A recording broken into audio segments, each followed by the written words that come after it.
Hey, it's Nikki. And it's Brie. And we're Late to the Party, a podcast about the film, fashion, and pop culture moments that shaped us into the weirdos that we are. And today, we're talking about the people's princess. Yeah. The queen or princess of Genovia, Anne Hathaway. Because where there's an Anne Hathaway, there's an Anne Hathaway. But hey, Brie. Hey, Nick. How are you doing? Good. How are you? I've been feeling very good because I fell down the Anne Hathaway rabbit hole for this episode. Same. I love Anne Hathaway. I just gotta say off the bat, just blanket statement. But yeah. I mean, you know how I feel about Anne Hathaway. Yeah. She's my favorite actress. She, is someone I saw on screen when I was very young in the Princess Diaries, her as Mia. And it was very seminal to me as a person. Right. It was like the first actress that I like looked at and I was like, that's who I identify with. You globbed on. I totally globbed on, and it was just Anne Hathaway. So I've been standing since the single digits. Yeah, no, Princess Diaries, I think, is my intro to Anne Hathaway as well. I just remember, like, at sleepovers, especially with you, just watching Princess Diaries, like, 1,000 times over. Obsessed. Yeah. She's, like, my favorite leading lady that I looked up to as a kid. Same? Yeah. So who were your, like, go-tos in your youth? As far as, like, who I want to be or, like, who I would identify with? Yeah, like, who was your favorite actress as a child? I feel like that's such not an adult thing, yeah. But when you're a kid, I feel like you definitely, like, gravitate towards certain people, like, growing up, but it's hard to identify those until, I think, I agree. Very much later. That's a critical question. I'm never thought. Sorry. No. I mean, I will say, and I don't know if this, not like relating, but Antonio Banderas. Yeah? I remember being 5 thinking, wow, I love him. Great actor. Great work. Like in Spy Kids. You resonate with Antonio Banderas. Yeah. I love this. But I'm trying to think who else, like, especially like a female, like in a leading role, kind of, other than maybe like Lindsay Lohan. Which she's making a comeback. I love that. Have you seen at least the trailer for Irish Wish? Yeah. I have not seen it, but I'm very intrigued by, I saw an article. It was reviewing Irish Wish, and it was like written by AI robots, like crypto bots. Yeah. Yeah. So color me curious. No, I'm curious. I love that she's done some romantic comedies, like some Hallmark kind of movies. Yeah. I don't mind it. It's definitely like, speaking of Anne Hathaway, I feel like Anne Hathaway is in a similar, dare I say similar, but to Lindsay Lohan in the way that in recent years they've seemed to somehow in like 2006, Anne Hathaway and Lindsay Lohan were very like opposite ends of the spectrum, where Anne Hathaway's on the rise and Lindsay Lohan's on the decline. And you know, almost 20 years later, it's so funny that they've met in the middle doing like really random streaming films. That is interesting. Is this just mellowed out? Is this what we do to middle-aged women, or not even middle-aged, but like 40-year-old women? Streaming. Yeah. Should I be outraged? Should we riot in the streets? Possibly. To be honest, I didn't really think about her career ever being over or anything. You know what I mean? Like it's interesting that she's gone this route, but I think she's done like some independent films too. And some films just happen to be on streaming, I guess. Yeah. Because that's the way things are done now, sort of. I mean, you know how I feel about streaming in general. Yeah.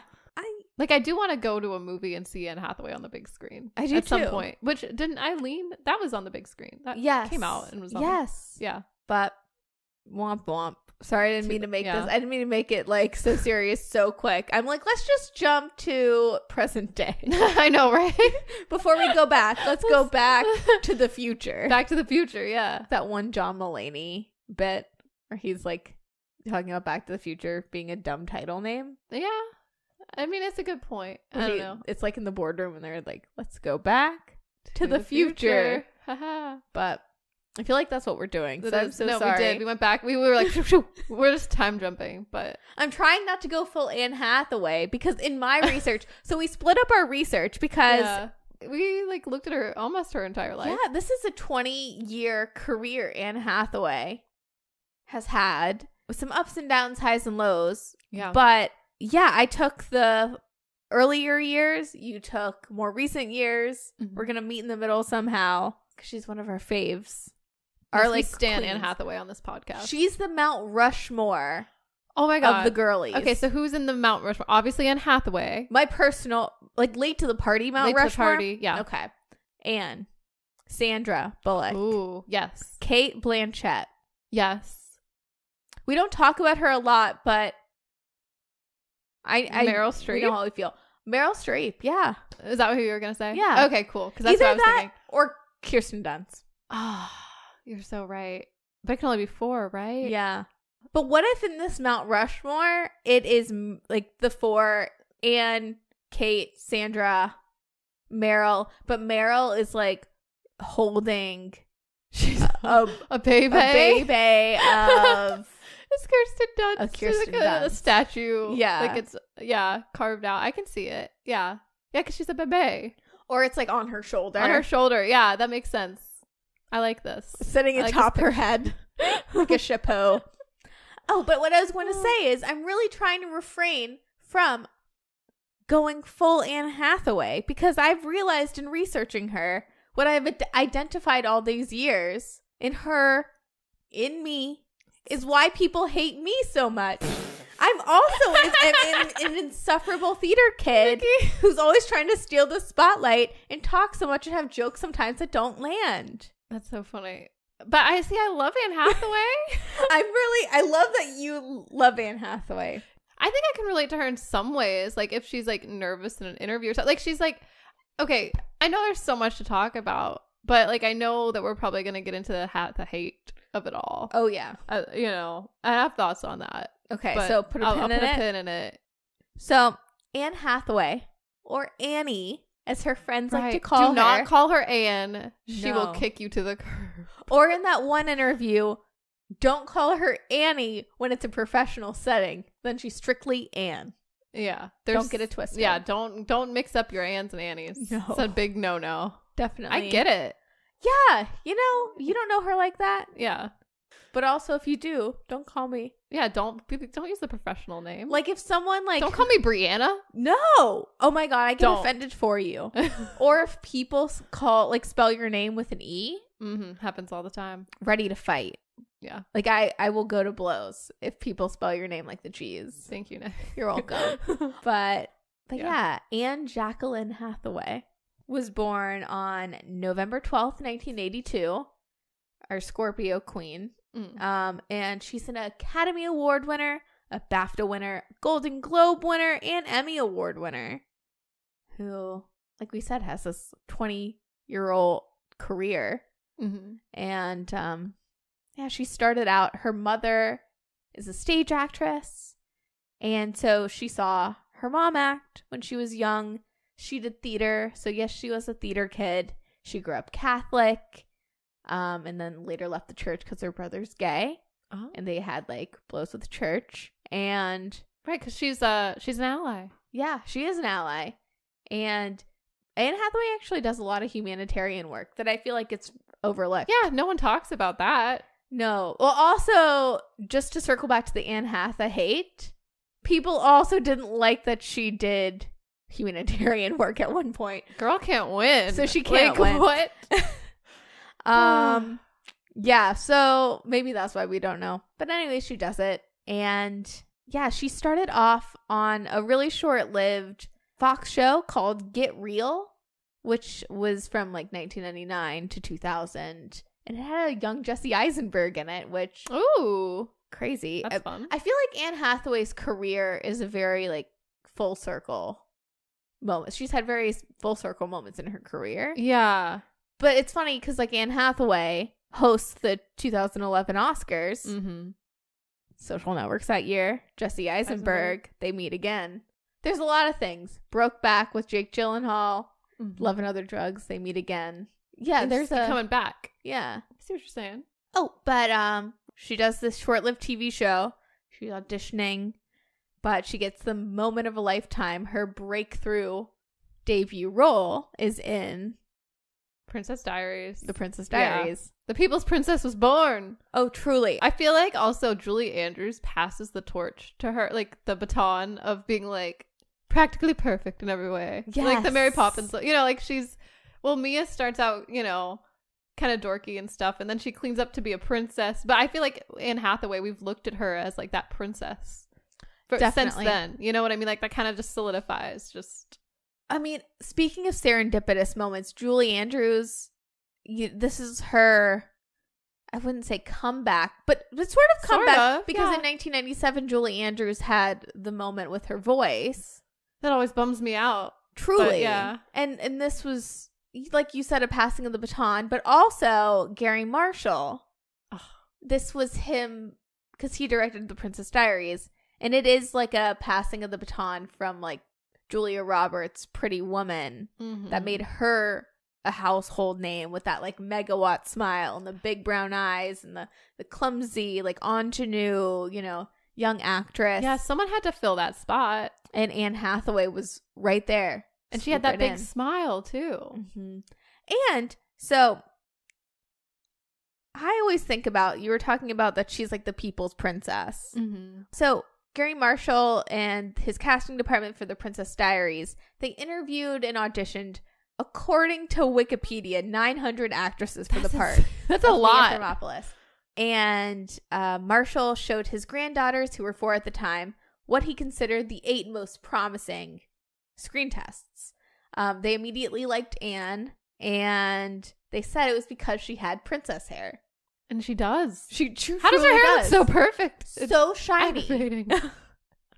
Oh my god! One time, remember In Style magazine? It was like 2008, and I was like reading In Style religiously. Anne Hathaway's doing the press for Get Smart, and I think she was like an ambassador of like Frederick Fekkai. And I remember being like, I gotta get this. It'll make my hair super shiny. Yeah, if she endorses a hair product, I probably would. Oh, yeah. Like, remember Brilliantly Brunette, that shampoo by John Frieda? Yeah. I feel like that was just her encapsulated. Did it work? No, it didn't. But I, like, was totally convinced. She wasn't even a spokesperson for that, but I saw Brilliantly Brunette, and I was like, well, that's Anne Hathaway. That's Anne Hathaway, obviously. It's like, give me that. So, I digress. Anne Hathaway has great hair. She does. But yeah, at The Princess Diaries, she's 18 years old at the time that they film. And she said at some point in the audition, she got really nervous and fell out of her chair. She says, I think that was what he was impressed with most, she said about Gary Marshall. So the clumsiness. Love that. The Gary Marshall effect. We talked about it when we talked about Pretty Woman. Yeah, I know. We've talked about Gary Marshall so much. And The Princess Diaries too. Yeah. There's a secondary Mount Rushmore of directors. Gary Marshall's in our like Nancy Meyers. Who else? Just them. Those no, Darren Aronofsky, but Scarf era. Yeah, just the scarf.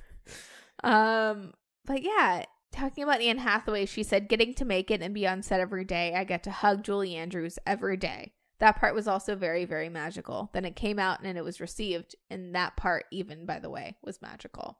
So it had to be. I can't imagine working with Julie Andrews, becoming a princess of Genovia. I know. It's a dream come true. Yeah. And that's like your debut, like, film role, you know? Perfect. And I was listening to interviews and stuff that she was a huge fan of Pretty Woman, just in general. So it was like an honor to be there. I mean, Gary Marshall's making the hits, you know? That was before he was all doing like Valentine's Day, like just the holiday. Definitely. He was in his prime still, I think. Yes. Or his comeback, really. Yeah. Which I love like an artist, like an actor or director, someone in general who has like had success, but had a lot of like failures after that and has something to prove. I mean, Anne Hathaway. Kind of like Anne Hathaway, yeah. But yeah, what are your thoughts on The Princess Diaries or this era of Anne? Like, do you remember the first time seeing Anne Hathaway and what were your impressions? Yeah, I mean, I just remember as Mia, I always thought she was hilarious and relatable because like I felt like I never quite fit in as a kid. I appreciated like her and her friendship with Lily. They're both just kind of like whispering in class or whatever. Like they're just doing their own thing. Mm-hmm. And, you know, it might be partly like we went to like a private school. We didn't have uniforms, which would have maybe been fun. but I feel like there's that aspect, you know, maybe of just like, Yeah. Just identifying with her. yeah, I just identified with her awkwardness, I think. Socially awkward. Yeah. No, I really, this and like a Julia Roberts Pretty Woman, Pretty Woman. It's a different like breed of movie actress that I very much like. Or like even a Sandra Bullock. I love a ugly swan trope, like a movie makeover moment. But more than that, I love the girl who starts off as plucky and insecure and klutzy and then realizes the beauty within herself. Right. She realized, yeah, she's like, oh, I've got something. I think that's what it is. It's like, oh, that's nice. I'm like, oh, when is that? Like as a kid, I remember thinking like, oh, I'll have a moment like that at some point. Oh my God. Speaking of when I was a kid, the moment when she's talking to her mom about going to the dance and she's like the foot pop. The foot pop. Yeah. I still think about the foot pop. Same. Yeah. If the foot's not popping, it ain't real. If the foot ain't popping, you must be stopping. You must be stopping. That's the only love advice I've it's a ever love learned. test. Yeah. No. Yeah. I believe it. But yeah, that's her like big break, which is so exciting. Like right off the bat, how lucky. Yeah. You know? She basically becomes a household name. Yeah. And then she goes into, so before the Princess Diaries comes out, she does a movie in New Zealand. She's doing other movies, but her real like follow-up is Ella Enchanted in 2004, which is very in a similar vein. It's Disney, but this time she gets to sing.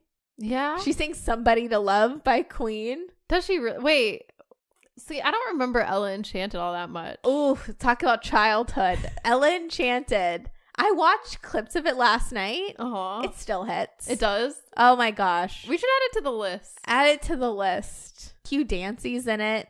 And I actually kind of like their chemistry. Ooh. I don't know. I'm impressed by it still.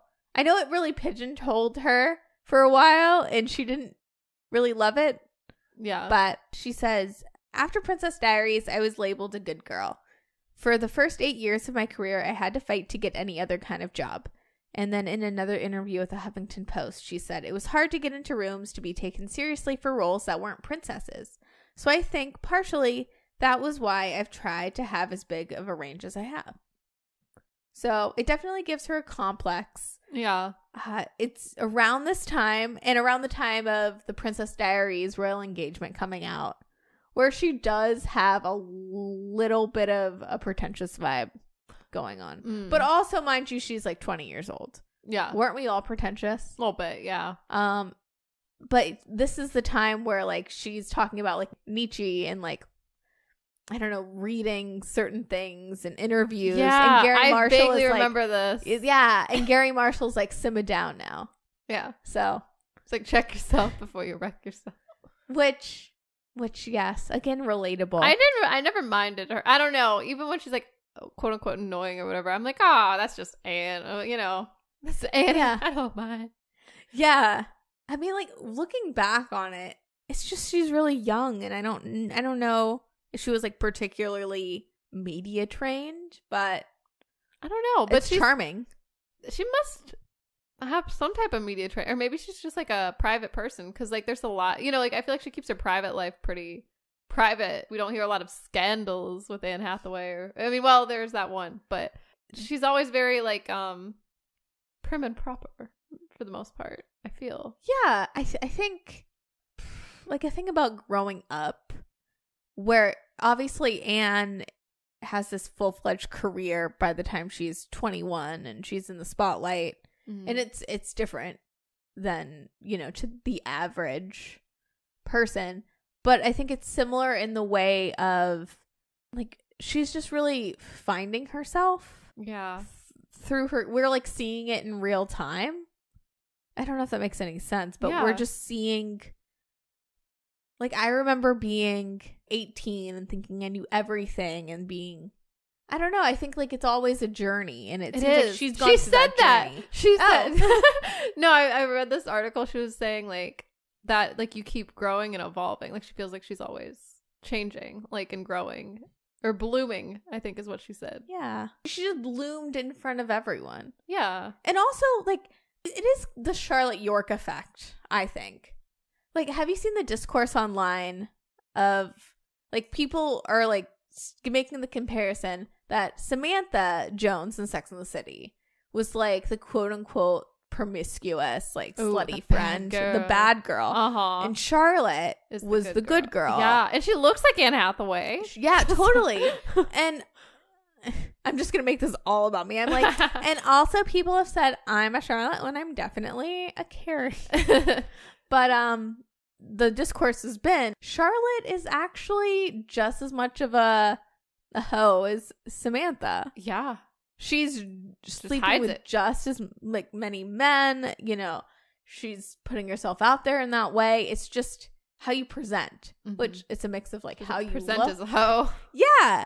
So Anne Hathaway having this private life, and, you know, and there's been interviews I've listened to as well where she's, you know, talks about she used to go out and party, and she did have this life where it wasn't like goody two shoes, but it was just the idea the public had on her. Sure. Which was, it seems like she felt like it was a detriment to her at the time, especially like Ella Enchanted 04 era Anne. But, you know, looking back, like 40-year-old Anne, it is a good position to be in.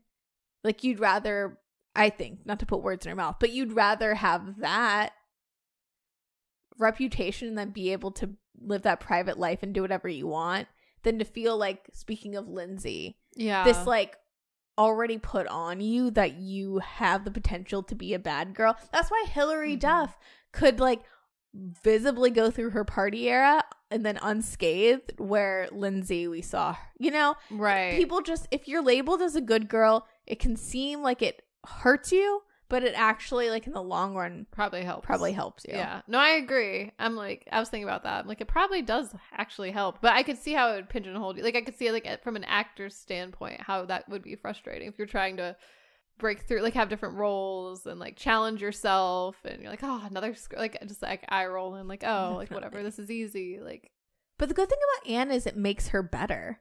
Yeah, it makes her more decisive in the role she picks. That's true. I do feel like she's really decisive, and she has that fire. She has that fire in her to prove others wrong. I like that. Yeah. So I feel like if you're goody proving that you're serious. Yeah. She's like, I can be bad. Yeah. I can be bad all by myself. Right. Tyler Perry, you know? But it is a narratively easier place to be in than like bouncing back from being like a bad, like, yeah. Because it took Lindsay a long time to bounce back. Yeah. And people are super misogynistic and they don't. Yeah. It's like, you want to see a bad girl or whatever, but do you really? Like, they get punished. Totally. For playing these roles. I mean, even Winona Ryder, to a degree. Yeah. I don't think she's still recovered from doing something slightly bad. I mean, I say slightly, like, but I mean, bad. But shoplifting. Yeah, but not the worst thing in the world. Not the worst. It wasn't like arson. Yeah. Or even like a Courtney Love, which is odd that I would think about Courtney Love talking about Anne Hathaway. Yeah. But, you know, like, Courtney Love had that reputation and then did The People versus Larry Flint. And, you know, had all this, like, Oscar buzz and cleaned up her act. And yes, it was short-lived, but people really were, like, all into that narrative until she opened her mouth a little too much, and then the public turned on her again. You just fall harder when you're the cool girl. Circling back to Anne Hathaway. Yeah. Like, when you're the J-Law, it's harder to get in the good graces again. Even now.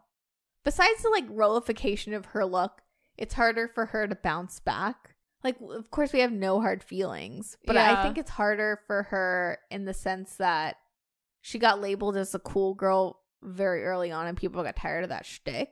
And now, you know, she's still the same person, but it's almost like people are like, well, we really don't want to hear you talk, but we want you to be funny and we want you to wear the row and like chic clothes. But don't say anything. Yeah, I don't think the public is like... They don't care. other than the surface level. Yeah, it just seems like everyone's squeamish. Like we don't care who you actually are. We just want you to be who we want you to be. Yeah, like arm's length. Yeah, but that's either here nor there. But Anne Hathaway. Anne Hathaway. So yeah, for a bit she's pigeonholed into the goody roles. Which, how do you feel? Like, Anne Hathaway is, like, she's the interesting case of someone who's had a good girl image, who's, like, a legitimate actress. And we've seen all her highs and lows, and she's sort of risen above and beyond that and gotten to grow. Definitely. But as a goody Brie. Yeah. What are your thoughts? I don't know. She makes sense to me. I don't know. I mean, like... Justice for goody goodies. Justice for goody goodies. Well, like, when she got her Oscar for Les Mis, I think about that because when she accepted that speech, apparently she was like not really feeling it. Fully disassociating. Yeah, but you know, like the expectations of people to be like happy. Like when she's like kind of faking like the like, you know, or she's trying to be thrilled about getting this award, but she's kind of like, oh man, like this movie like messed me up for a bit or whatever. Like, I'm like, that's kind of relatable. What do you want her to do? I mean, I totally relate to someone disassociating. Yeah, or like trying to like your persona. You know, you're in a room full of people. It's like I do notice, circling back to the Ella Enchanted of it all, that era Anne Hathaway. It does seem like in interviews, even then, she feels like she has to put on a little bit. That, like, this is such a great experience. She's old hat. Now it's the second Princess Diaries, too. You know, I saw this one interview where she's talking about singing the Freddie Mercury song in Ella Enchanted. And it does feel very performative. So I can see how it'd be very cringy. Yeah. Also very relatable. Anne Hathaway, keeping people at arm's length, even in the interviews later on, like when she's with De Niro and like the intern, she seems kind of like closed off a little. Like she's only gonna let you know so much about her. Yeah, like she definitely is one of those people that's spoken to herself in the mirror and had an interview. Yeah, you know, she practiced. Yeah, it does feel like very rehearsed, but also if you're disassociating, of course you're gonna like say whatever, you know. I don't know if I'm projecting too much, but I'm like, does girl not know how to give a public speech? Is that what we're saying? I mean, I don't know. The people pleaser gene, man, it's real. It really like sinks in, and I think it helps you when you're younger. What I notice Anne Hathaway watching her in interviews throughout the years, especially the years from like 18 to 30, you can definitely see the, like, everyone's like, oh my God, she's a bright-eyed, young actress. Anne Hathaway gives them what they want. Yeah.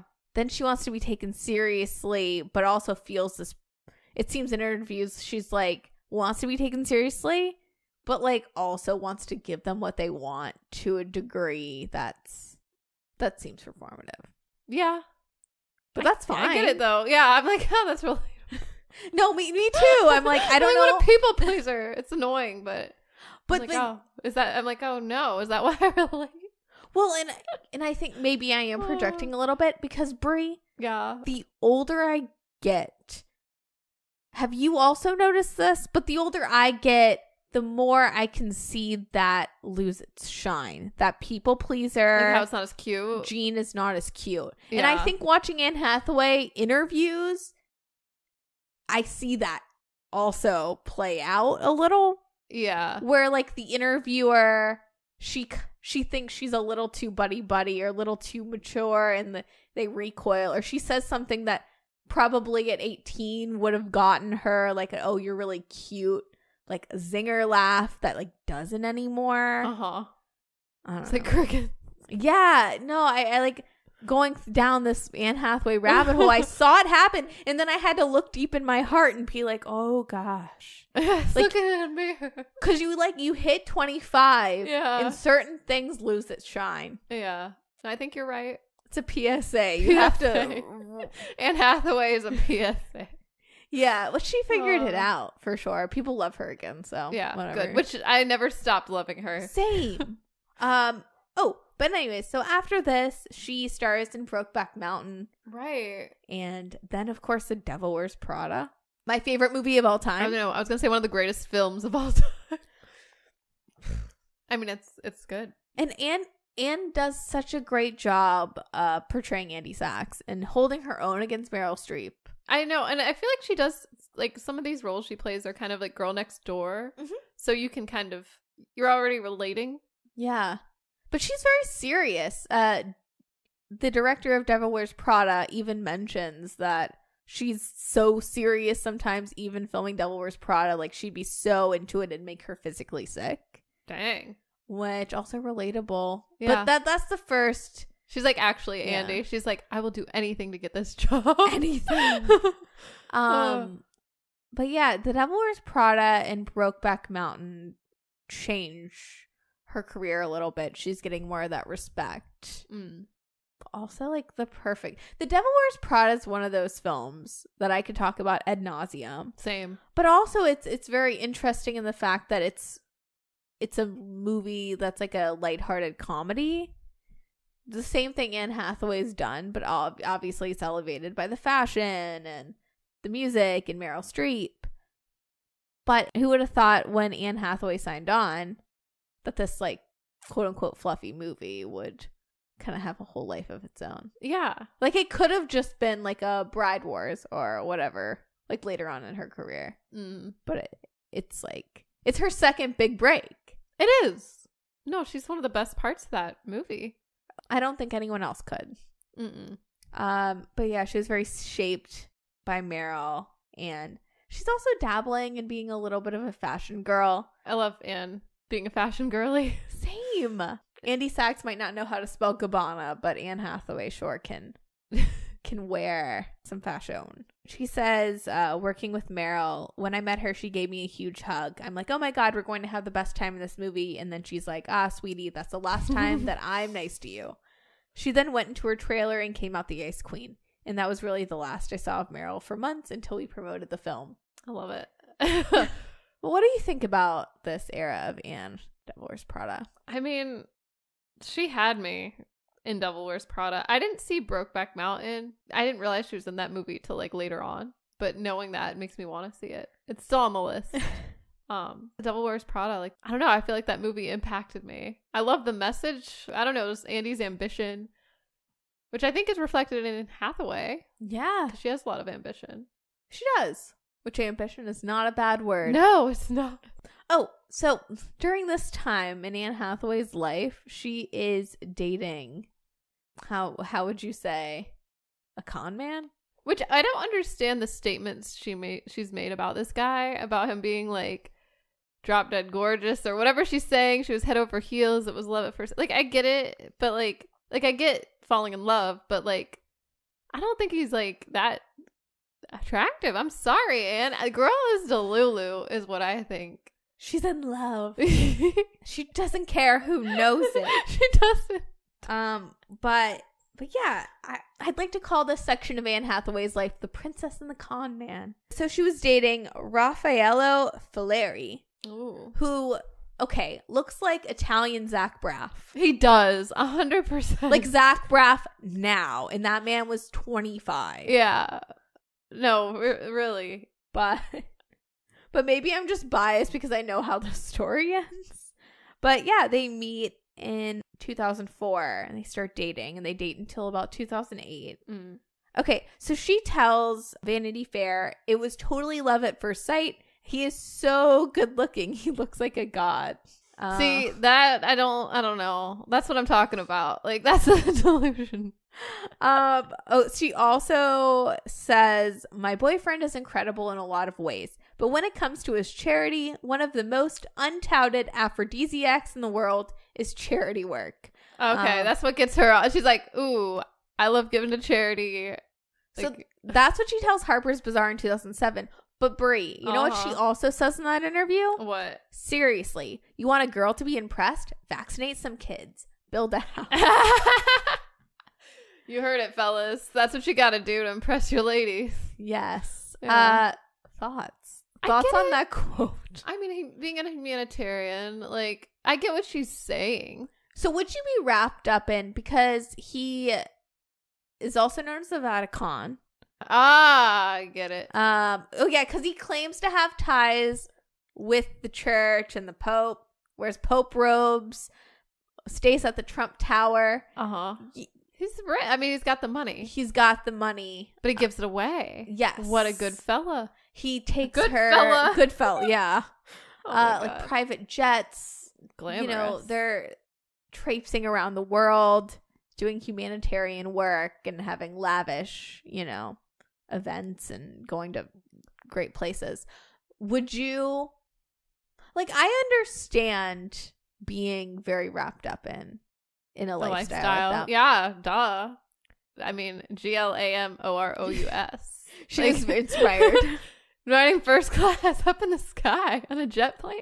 Living the life. Yeah, I think she listened to Fergie Glamorous one too many times. She was like, gee, it's only the Gossip Girl like a cappella kids choir version of Glamorous. Oh my God, the kids choir. Yeah. So do you think she was aware of Raffaello's probably not till later. Yeah, it's too good to be true. Okay, so do you think she was just wrapped up, or do you think she found out and she was like, oh no, like, but I still want to be with you because of the glamorous? Maybe. Or she was actually pulling a was it Andrea in The Sopranos? She, you know, spilled the beans. She talked to the feds. Yeah, possibly. She ratted him out. She's like, I've seen this before. I don't know. Yeah, I don't know. Who's to say? It was short-lived, right? Well, I mean, they dated a few years, but so in June 2008, so mind you, she's in this like post Devil Wears Prada era of her career. So she's gotten more adult roles, not like super adult yet, but she's dipping her toes in that pond. You know, after the Princess Diaries, like we were talking about, people like the casting directors, they wouldn't even really see her in the room because they had these like good girl princess. Yeah, they'd be like, impressions of her. But so she's starting to break through with that. And, you know, Brokeback Mountain's getting nominated for all these Oscars and awards. The Devil Wears Prada is a hit. It has Meryl. It has validity. You know, she gets to go to the Oscars. She's dating this, you know, humanitarian, wealthy businessman. And the next step in her career is Get Smart, a remake of Get Smart. With a Steve Carell, right? Mm-hmm. Yeah. And The Rock. Yeah. So, you know, she's just like chipping away at breaking away from the Princess Diaries mold. But, okay, so in June 2008, just days before, Fileri, who told investors he was the CFO of the Vatican, was arrested and charged on counts of fraud, money laundering, and conspiracy. And Hathaway reportedly called things off with her boyfriend of 4 years. So just days, like 3 days. Because she was the informant. No, I'm just kidding. I don't know. That's my theory. But yeah, this is during her having to do press for Get Smart. A lot of things happening. I think it could have been a bigger scandal. Like if it were today, it would have been bigger, you think? I don't know. If it was a slow news week, yes. Yeah, we moved on from that pretty quick, didn't we? Yeah, I think so. I had forgotten until we decided to do this episode that she dated a con man. I was like, wait, oh, yeah, I guess she did. Right? I do feel like she definitely breezed past it. That's where the good girl narrative helps you. It helps, yeah. Also, this time in her career, we were very much rooting for her. This is like... Before the Hathaway? The before times. She was just, you know, Julia Roberts 2.0. We were gonna... Well, okay, it's like, this was before we were born and everything, but remember the 90s, like early 90s big scandal between Julia Roberts and like Kiefer Sutherland and her leaving him at the old, like, Runaway Bride style? Oh, like the actual run. Yeah, I love that story. And her running away with like his friend. Like all this drama and hoopla that Julia Roberts did. It really is hoopla. We breezed. It's that smile. You forget. When you're America's sweetheart, you get away with a lot. Back to Taylor Swift. Yeah. She's gotten away with a lot. She's even like admitted to openly cheating in like so many of her songs. And we're like, Nah, she didn't. Like, those men are trash. Yeah, basically. So like Anne Hathaway is like skating across a scandal unscathed, as a princess should. Right? So yeah, also in 2008, she gets a Best Actress Oscar nomination for Rachel Getting Married, which is a Jonathan Demme film, and it's like so different from anything she's been in. What kind of period? I know. I'm trying to think of like sense, because I enjoyed her performance in Rachel Getting Married as Kim. She's very good. Yeah. It's so interesting watching that now, because when I watched it in 2008, I did not know anything about Jonathan Demme or his work in general. And also, I just thought Anne Hathaway could do no wrong at that point, which I still think. But it's interesting watching that now and being like, oh, I get why she was nominated for Best Actress. Because that's so something you wouldn't think would be in Anne Hathaway's wheelhouse. And I didn't realize the context. Like, I get why everyone praised her for this role. Yeah. Because, like, this is the same year as Get Smart. Yeah. She's in Brokeback, but she's in a really small role. The Devil Wears Prada. Like, nothing is on this level. Yeah. Yeah, this is a pretty raw performance, I would say. I haven't seen anything since, really. No, I'm trying to think, because even Love and Other Drugs, it's not like that. No, and Colossal's a little different and a little more lower key, but it's not Rachel Getting Married. Yeah. Like, what about Les Mis? Les Mis. But then that's so a musical, different. So yeah. Like, it's so glossy, you know? This movie's not glossy. It's not. And she's like really stripped down as well. And she has like this choppy kind of bob. Oh my God. I remember during that time just thinking, oh my God, Anne Hathaway cut her hair. What a big deal. Yeah. Did it inspire you? Were you like, maybe I'll cut mine? Briefly, but I did not. And then she was back promoting Get Smart with longer hair. And I was like, well, you know. That's true. She always goes back to the long hair. She does. Maybe hot take. Good. Anne Hathaway in longer hair. Yeah. She can rock the pixie, but I do like to see her in the pixie. But yeah, I don't know. The Rachel Getting Married, that was kind of a weird in between, I feel. It's very like Rihanna. Yes, good girl gone bad. It is. Oh my God. And that's like a symbol of her career. She was the good girl and then she's gone bad. And that's why she had all those problems in that movie. You think Jonathan Demme was like, I'm really digging Shut Up and Drive. Yeah, and she was driving. Oh my God. That was missed opportunity. That's a really poor taste. Oh my gosh. It's like a dark joke. It is. And I get the rep. I get it. Yeah. Also, oh my God. I was watching this movie like a couple days ago. I used to do this monologue in college. Nikki! The Rachel Getting Married, you know, when she's in AA monologue. And I was saying it word for word. I still remember this whole entire monologue. And can you recite? Actually, if you get me going, I could. Don't tempt me with a good... Don't make me sing. Don't make me dance. Call caboose. Call caboose. Yeah. I really did appreciate her choices. Yeah. So that monologue's hard to do. I bet. There's a lot. She says a lot in that AA meeting. Yeah. What was my point? I don't know. You used to use it as your monologue for auditions? Yeah. That would be your go-to? That was my go-to. I never knew that about you. It landed me things. It did? Mm-hmm. Oh, so it worked. Yes. Gotcha. So is that like a pro tip or like... I would say probably like Anne Hathaway. I've never experienced something quite like her character in Rachel Getting Married. Uh-huh. So really digging down deep is very necessary. Like, you have to act. I know. I'm like trying to picture you say that. Like, this isn't like doing the funny girl Barbara Streisand monologue. Right. Like, you have to give it your all. Give it your all and picture it. Yeah. And I did listen to an interview where she was talking about, she was like, I've never experienced something like this, obviously, but I had to think about my love for my brother to get me to... in the mindset. Yeah. Yeah. Well, that's acting, though. That is. Yeah. That's actually acting. So. Good. So, yeah, Anne Hathaway's be acting. Do you think Rachel Getting Married is like the true turning point of her career? Or What are your thoughts on this era? I feel like it might, because she's on the Academy's radar at this point. I remember her, was it Valentino? Just that gorgeous red dress with the flowers on the shoulder. Like, it's very Grecian with her hair in the pony. And red is such a good color on her.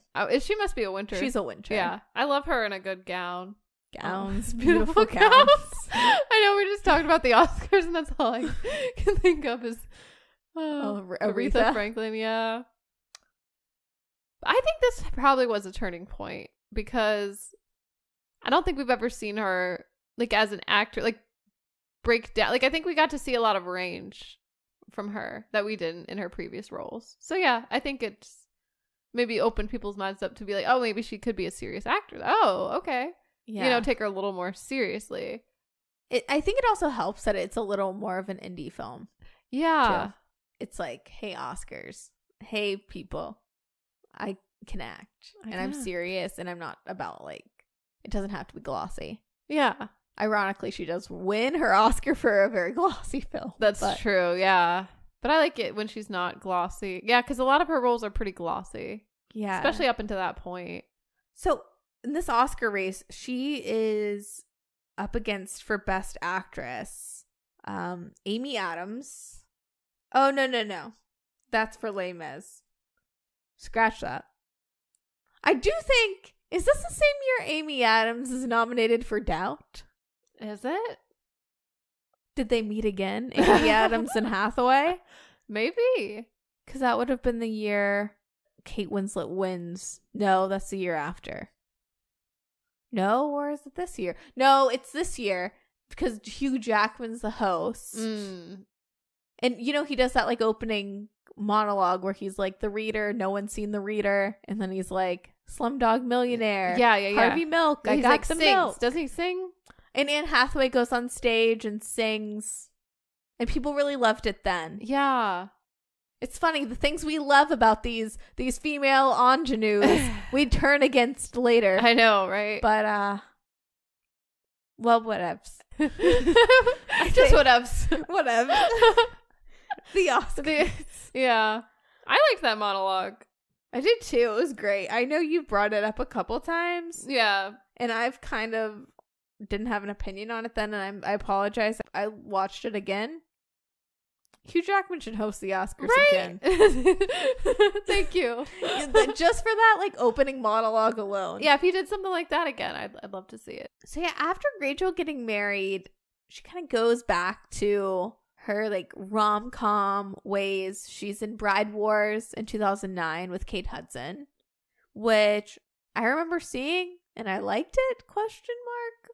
Yeah. I haven't seen it. I haven't since. I don't even know if I've seen it. I remember hearing about it, but I don't think I've seen it. It's that trailer where Kate Hudson, they, like, pull, like, pranks on each other because they want the same wedding venue. And Kate Hudson's like, you dyed my hair blue. And Anne Hathaway's like orange Oompa Loompa tan. Actual Bride Wars. Yeah. I get it. Okay.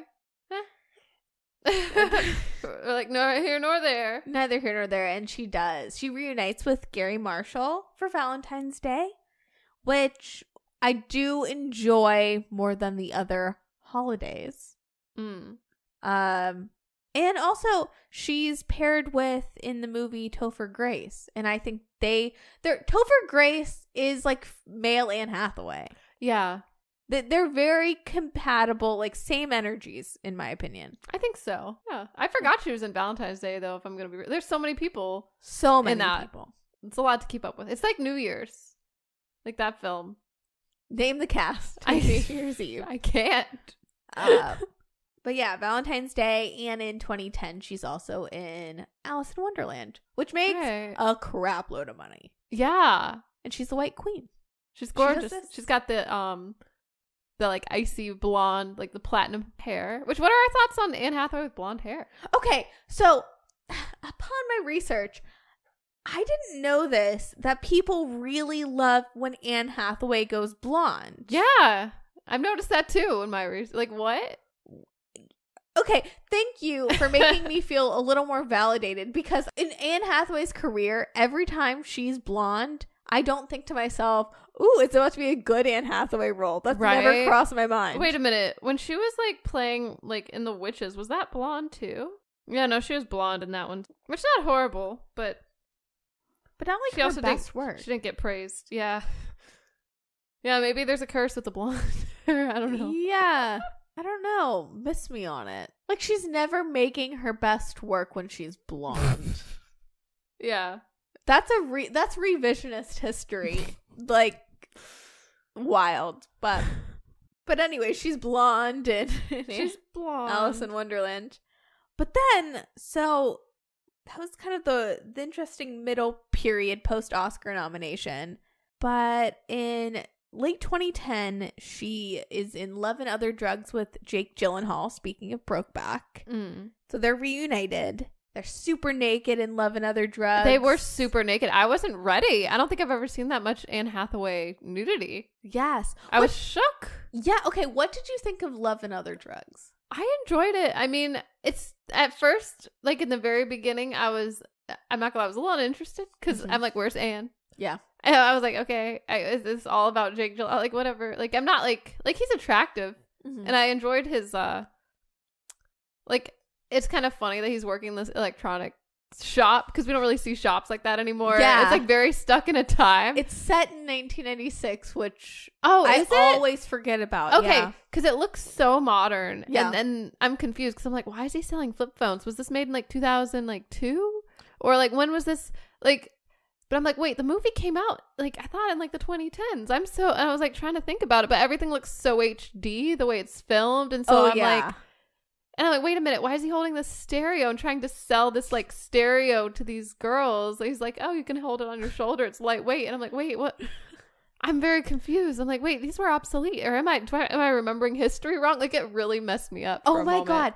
The other day, it was yesterday, someone asked me to turn on their flip phone. Like, an older gentleman was like, can you please help me turn on this flip phone? And I had a legit panic attack because I did not know how to turn on that phone. Isn't there just a button on the side? It's not. It was actually in the middle. Oh. And I panicked. I was like, I went to the side. I was like, there's no, I don't know. Wow, it's just in the middle. Yeah. It's just in the middle. Wow. Did you Google it or did you just figure it out by just actually someone younger than me, like a 23-year-old, was like, hey, I know how to do this. But Are people using flip phones? I don't know, but I felt so embarrassed. Like, I should have felt really like, oh, I feel so young. But I actually felt very embarrassed. Oh, but my younger was like, you dummy, you just press the button. Yeah, pretty much. And I had like a full-blown panic attack. Yeah. But that was kind of how I felt too watching Love and Other Drugs, because it looks 2010. It looks so 2010. It's so crisp and colorful. Like, something about it, the way that it's filmed. And then you're just like slap. And also the fashion didn't stick out as particularly 90s. I mean, to me at least. Maybe I missed something.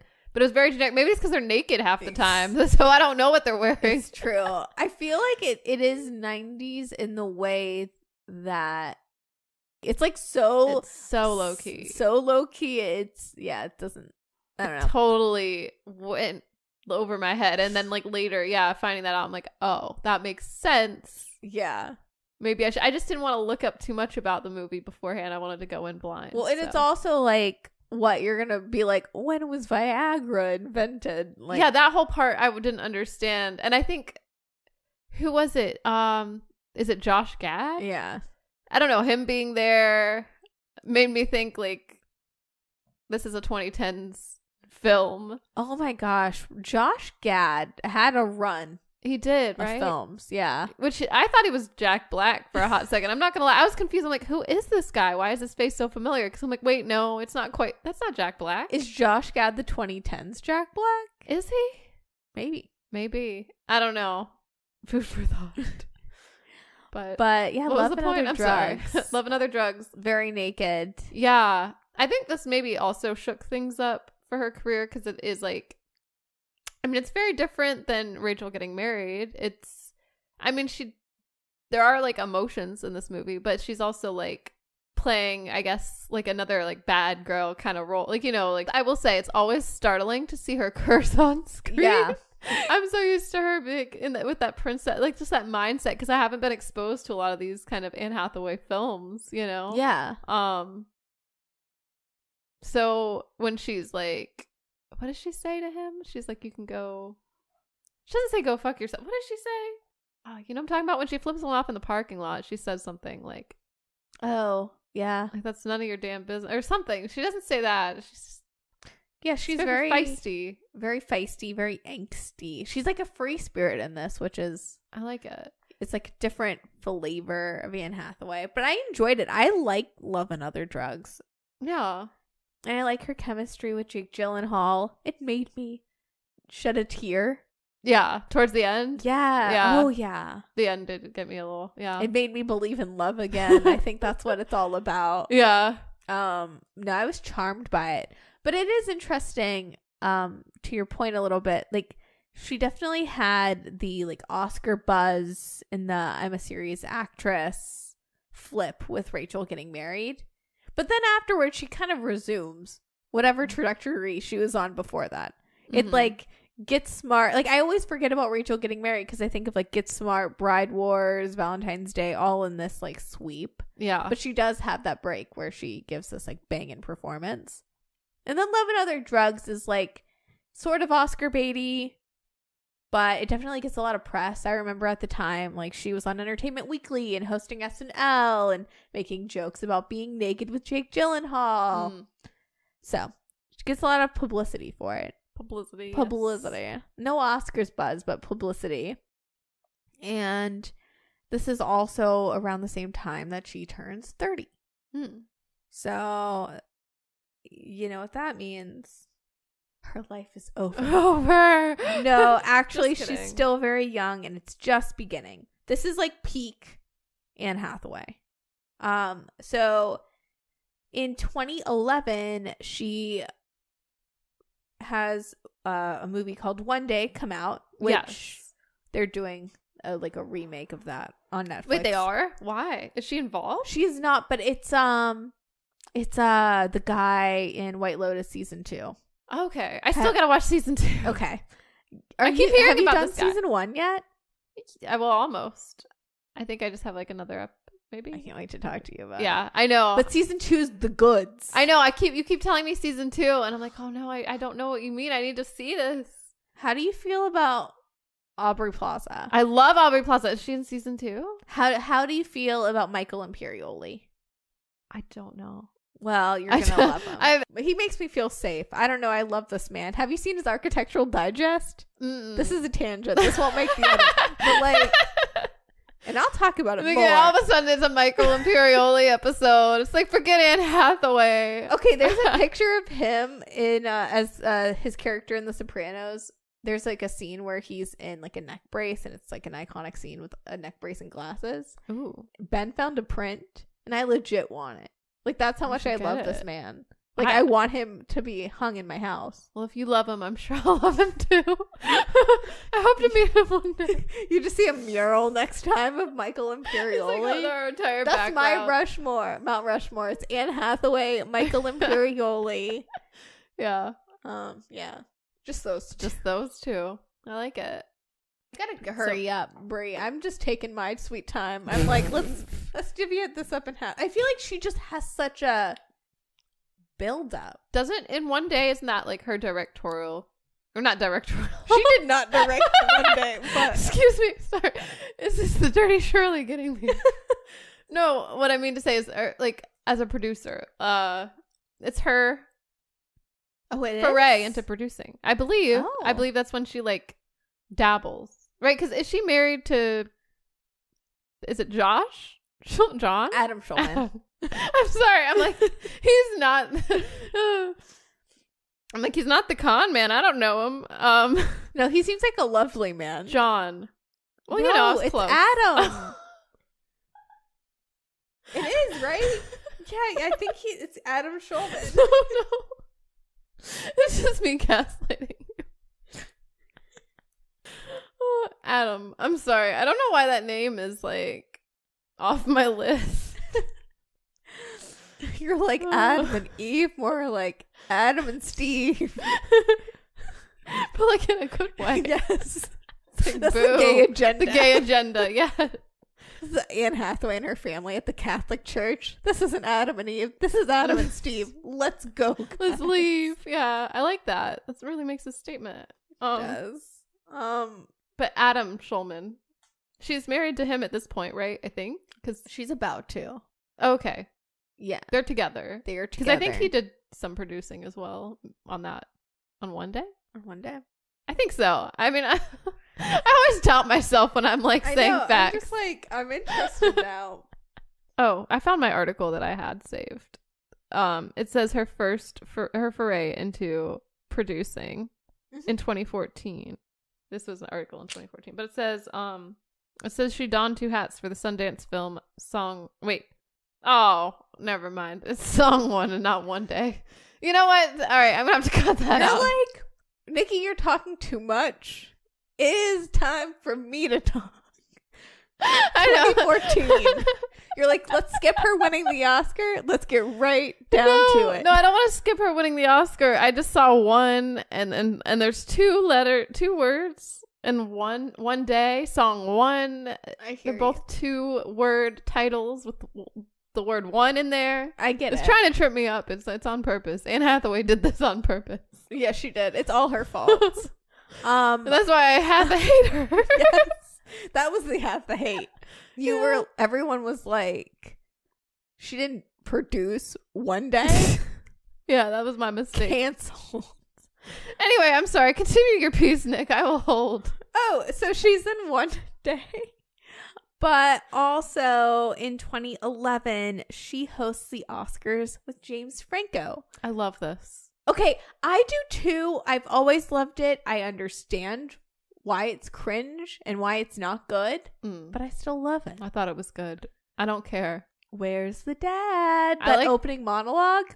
Yeah. What were you going to say? Oh, no, I like that it's a little awkward. I don't know. I'm like, give me more. It really is like, and people say this as a negative, but I'm going to say it as a positive. A lot of criticism was they were comparing Anne Hathaway and James Franco to being in a group project in school where Anne Hathaway is giving it 110%. You know, she was showing up to all these rehearsals, having ideas, and James Franco was in his Columbia, like NYU era, wanting to like be on General Hospital one minute and then like lecture at a university the next. I could see that for him. So yeah, he was very sleepy and just like always looked like he quote unquote rolled out of bed. People were saying, but it's James Franco, I guess. But as someone that gives 110%, tries too hard, who was always doing all the work in group projects, Anne Hathaway slayed. I hated group projects. Yeah, did you do a lot of the work, or were you more of a James Franco? No, I had to do most times. I had to do a lot of the work. And it was not, I don't know. I just hated group projects because, you know, deciding on what part, I never got the part. I was too people pleasy. So like I would just take whatever the leftovers were. Other people would get the best parts or the easiest parts. And then I'd be like, okay, I guess I'm doing this part. And then I'm like, I didn't even want to talk about this topic. And now I'm going to have to public speak. This is horrible. So you Nightmare. were like resentful. I was, yeah. Well, because it's just, I don't know. Maybe I didn't get along well with others. Maybe that's a me problem. I'm like, oh, I love it though. But yeah, so yeah, there's a whole the story behind James Franco and Anne Hathaway Oscars debacle, written for The Ringer, that gives a perfect oral history of what went down. But yeah, the night was panned because they wanted to appeal to like the iPhone generation. And at this time, Anne Hathaway is like 28, 29. Franco's 32. They're like, we're going to appeal to a younger demo. Yeah. Because the Oscars, I think, we're in a different time. No. Yeah. Well, we're in a different time now, for sure. But fast forward 13 years, we were very different. The Oscars were feeling their oats and on a high. Because the year before, Alec Baldwin and Steve Martin, who both are co-stars in It's Complicated, Nancy Meyers' Gem, they host the Oscars, and people love it. but they're like too old. And the Oscars are like, you know what? We know what to do. Let's not hire comedians. Let's just hire James Franco and Anne Hathaway. Give him a challenge. Give him a challenge. But I like it. I like this. Is it weird to say? There's something about the early 2010s, which as the years go on, it's more like I'm more nostalgic and it's more apparent how much of an era it was. And there is something like very earnest about network TV appealing to a younger or trying to appeal to a younger demographic. Like, I think it's cute and quaint that they chose Anne and James Franco. It is. I liked their choice. I was pleased. Yeah. I don't know. And I liked James Franco at the time, you know. And yeah. I love you know, they're definitely playing on, like, James Franco's the straight man, Anne Hathaway's like the personality funny. Like, they're trying to lean into it. Right. I love the part in this in the ceremony when Anne Hathaway is like in the tuxedo. Yeah, she's like singing "On My Own," which Les Mis, and singing about not having Hugh Jackman on stage. And James Franco shows up in the Gentlemen Prefer Blondes get up. I love it. I don't know. I was kind of into it. I know. I'm kind of like, bring them back. I wouldn't mind if they hosted again. I know. All these years later, better than Jimmy Kimmel. Which, it's so interesting. There was an interview with Robin Roberts to promote the Oscars in 2011, and James Franco and Anne Hathaway are like they're like interview each other, and James Franco asks Anne, you know, where she sees herself, kids and a baby, and Anne is very honest, and she's like, I want to be a mom in 5 years, and I want to get married. And it's very much like a gotcha. I don't know. It's like he like gives like the headline, like the clickbait. It's a very interesting interview. Yeah. So, it's like it never made headlines. It never was a headline. But he like he's getting like the goods. He's getting like the real answers. Yeah. And it's just like on daytime TV. But like no one really picks onto it. They really pick on that they were very cringe hosting the Oscars. Yeah. But can't make people happy. No. I mean, I honestly, you know, think there were just too many cooks. So they say Anne made herself readily available. The producer said, I went to her house and worked on the script, and she was in a bunch of conference calls, responding to emails, and a great collaborator. And said that James always seemed to be on a flight. It was hard for me to get a hold of him, and that was a red flag. So you like the Oscars 2011 as well? I did, yeah. I didn't see a problem with them hosting. I don't know. Justice. I don't know. Yeah, I don't really understand. Also, Anne Hathaway, all of her looks for this Oscar season never looked better. Right? No, she's gorgeous. We don't get to see her on the red carpet enough, in my opinion. No, I like really enjoyed it. And this is also the time, so she's getting super fit to play Selena Kyle in The Dark Knight Rises. That's right. That's such a moment that she was Catwoman. I remember thinking like, wait, what? Like Anne Hathaway can be sexy. She can, you know, and mysterious. I think that's another thing maybe with like back to like Love and Other Drugs. I think my mind doesn't go like when I think of Anne Hathaway, well, maybe more so now it might, but like in a certain period of time, I don't think I thought of Anne Hathaway as like sexy, because I thought, you know, like awkward, you know, like that Teen Vogue article would say, girl pretty, maybe guy. Yeah, I don't know, but like in Love and Other Drugs, she is sexy. As Catwoman, she's sexy. So hot. I mean, okay, everyone who plays Catwoman's gonna be hot. You gotta be, yeah. But it's just, I think she's got a sultriness to her, and it's fun. I don't know, to see her as Catwoman. Like, I think when she was first cast as Catwoman, I was maybe sipping on a little bit of half a hate, just a little. I mean, I never really hated Anne Hathaway, but I remember thinking, I don't know, was she right for this role? But I did have those trepidations too. I was like, it's not that I didn't think she could be sexy. Yeah. For me, it was more, I don't know. Like, it just doesn't seem, I think I just view Anne Hathaway in a certain light that, okay, it is probably the try hard thing where I'm like, oh, Catwoman's the cool girl. Yeah, you're like, she's trying too hard to be cool. Well, yeah, it just seemed like a curveball. It was. Oh. But it gave me hope. I was like, well, you know. Yeah. True. If you're viewed as, you know, like this plucky try hard, someone will also cast you as Catwoman and think you're hot. Yeah. You know? Yeah. Really delusional.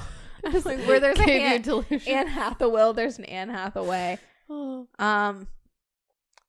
anyways, so then she marries Adam Schulman, or as Brie likes to say, John. I mean, I'm sorry. It's close. But her career reaches new heights. So in 2012, she goes from Catwoman in the summer to in the fall, she stars in Les Mis, playing the same role her mother had in theater when she was younger. She plays Fatine and in Les Mis. Wow, that's kind of cool though. Like her mom played the same role. Yeah. Wow. It's like serendipitous, I think. Yeah. That's awesome. But yeah, Anne Hathaway wins the Oscar for Les Mis. I remember seeing that movie in theaters and thinking like, wow, like because I don't think we really see her sing other than well, maybe you said Ellen Enchanted. Ellen Enchanted. I you're like, I knew. I've been new, but yeah, I think this was a lot of people's like intro to Anne Hathaway's. Plus, she goes bald, right? Doesn't she have her head shaved in this basically? And I remember at that time hearing stories like while she was filming that scene, I Dreamed a Dream. They're actually buzzing her head to get that like raw feeling, because this is also a very different time. Tom Hooper. This is right off the tails of The King's Speech, his Oscar win for that. This is pre-Cats 2019. Pre-Cats. So Tom Hooper was in his bag, and the whole thing was all the cast is going to sing live on these like sets. I enjoy Les Mis on stage. It's very long. The movie's very long. Also, the movie's like a roller coaster of emotions. It definitely is. Like, it's so interesting how, like, yes, I know that John Valjean is singing about bread. Right. And on stage, it reads so different than watching Hugh Jackman go, like, where's the bread? Where's the bread? You know, it hits so different. And then you get the wave of hearing Russell Crowe sing. I know, Russell Crowe, that is so wild to me that he was in that movie. A roller coaster of emotions, because you're, like, laughing at Russell Crowe singing. And then all of a sudden, I Dreamed a Dream. Anne Hathaway. Yeah, I think that's literally how the movie went. It is. You're like, wait, whoa, wait, what? And then you're like sobbing. And Amanda Seyfried's great, too. Oh yeah, she was really good. Yeah, but what's her name? Was it Samantha Baker? Who was on like a stage actress, but she's in this. It's all great. Yeah. Empty Tables, Eddie Redmayne's. Yeah, that's right. Eddie Redmayne. I forgot about him. Yeah, that's right. That's Les Mis. Yeah. Oh, but anyway, she wins for this. Best part of the movie. Standout. She's great. Yeah. I think she's great. I mean, I think she deserves the win. Yeah? Yeah. I think so. I have mixed feelings about Les Mis as a whole. I know. What's up with that? No, I'm just kidding. Yeah. What are these thoughts? I don't know. I loved it, but I haven't seen it since I saw it in theaters. I was like, whoa, this is one of the best musicals I've seen in a long time. It's definitely better than Cats. I think I can confidently say that. I can confidently say that as well. But I'm trying to remember the last time I've been to the theater with like to see like a proper musical in theaters. I can't really. Wonka. Yeah, but that's not really a proper. To me, that's not. Well, it's okay. It is a musical, but it's not like as. I enjoyed it, and there were some parts that got me, but it wasn't overall. Like, it wasn't as impactful, I don't think. As Les Mis was like a moment, like the marketing too around it. Maybe that's part of it, and the cast, like having so many big names in the cast. And the production, I feel like it was produced very well. The hype train was crazy for Les Mis. Yeah. Yeah. I mean, I feel very indifferent about the movie, but it was sort of inevitable. Like, Anne Hathaway's going to win Best Supporting Actress. I don't know. I just remember that Oscars race being like, this is her race to lose. There's no one else. She's gonna win. Oh, like no one else can compete. No. It was the narrative, but also in my mind, I was like, oh, you know. You saw Ellen. I was like, well, Ella Enchanted. Yeah. This is long overdue. I do prefer Rachel getting married to Les her Mis? performance in Les Mis. Yeah. Is that a hot take? I don't know. I don't know if it's I mean, I just feel like they're very different movies. That's true. I mean, Rachel getting married is a little more realistic, or like maybe more relatable than you're in like 19th century France, and you know what I mean? That's like true. it's a certain, you have to stretch your imagination a little bit more, I think. Gotcha. And you're experiencing the famine, right? Isn't there like war? There's a lot of stuff happening. Well, and she ends up hurting her body Yeah. to lose all the weight. Yeah. And at this time, she's getting like all these gross questions about how she lost the weight. Yeah. She doesn't want to like attribute. She doesn't want to talk about it really. Like diet culture and like, yeah. Which I get. Yeah. She's ahead of her time as far as talking about her body. Yeah, that's true. But yeah.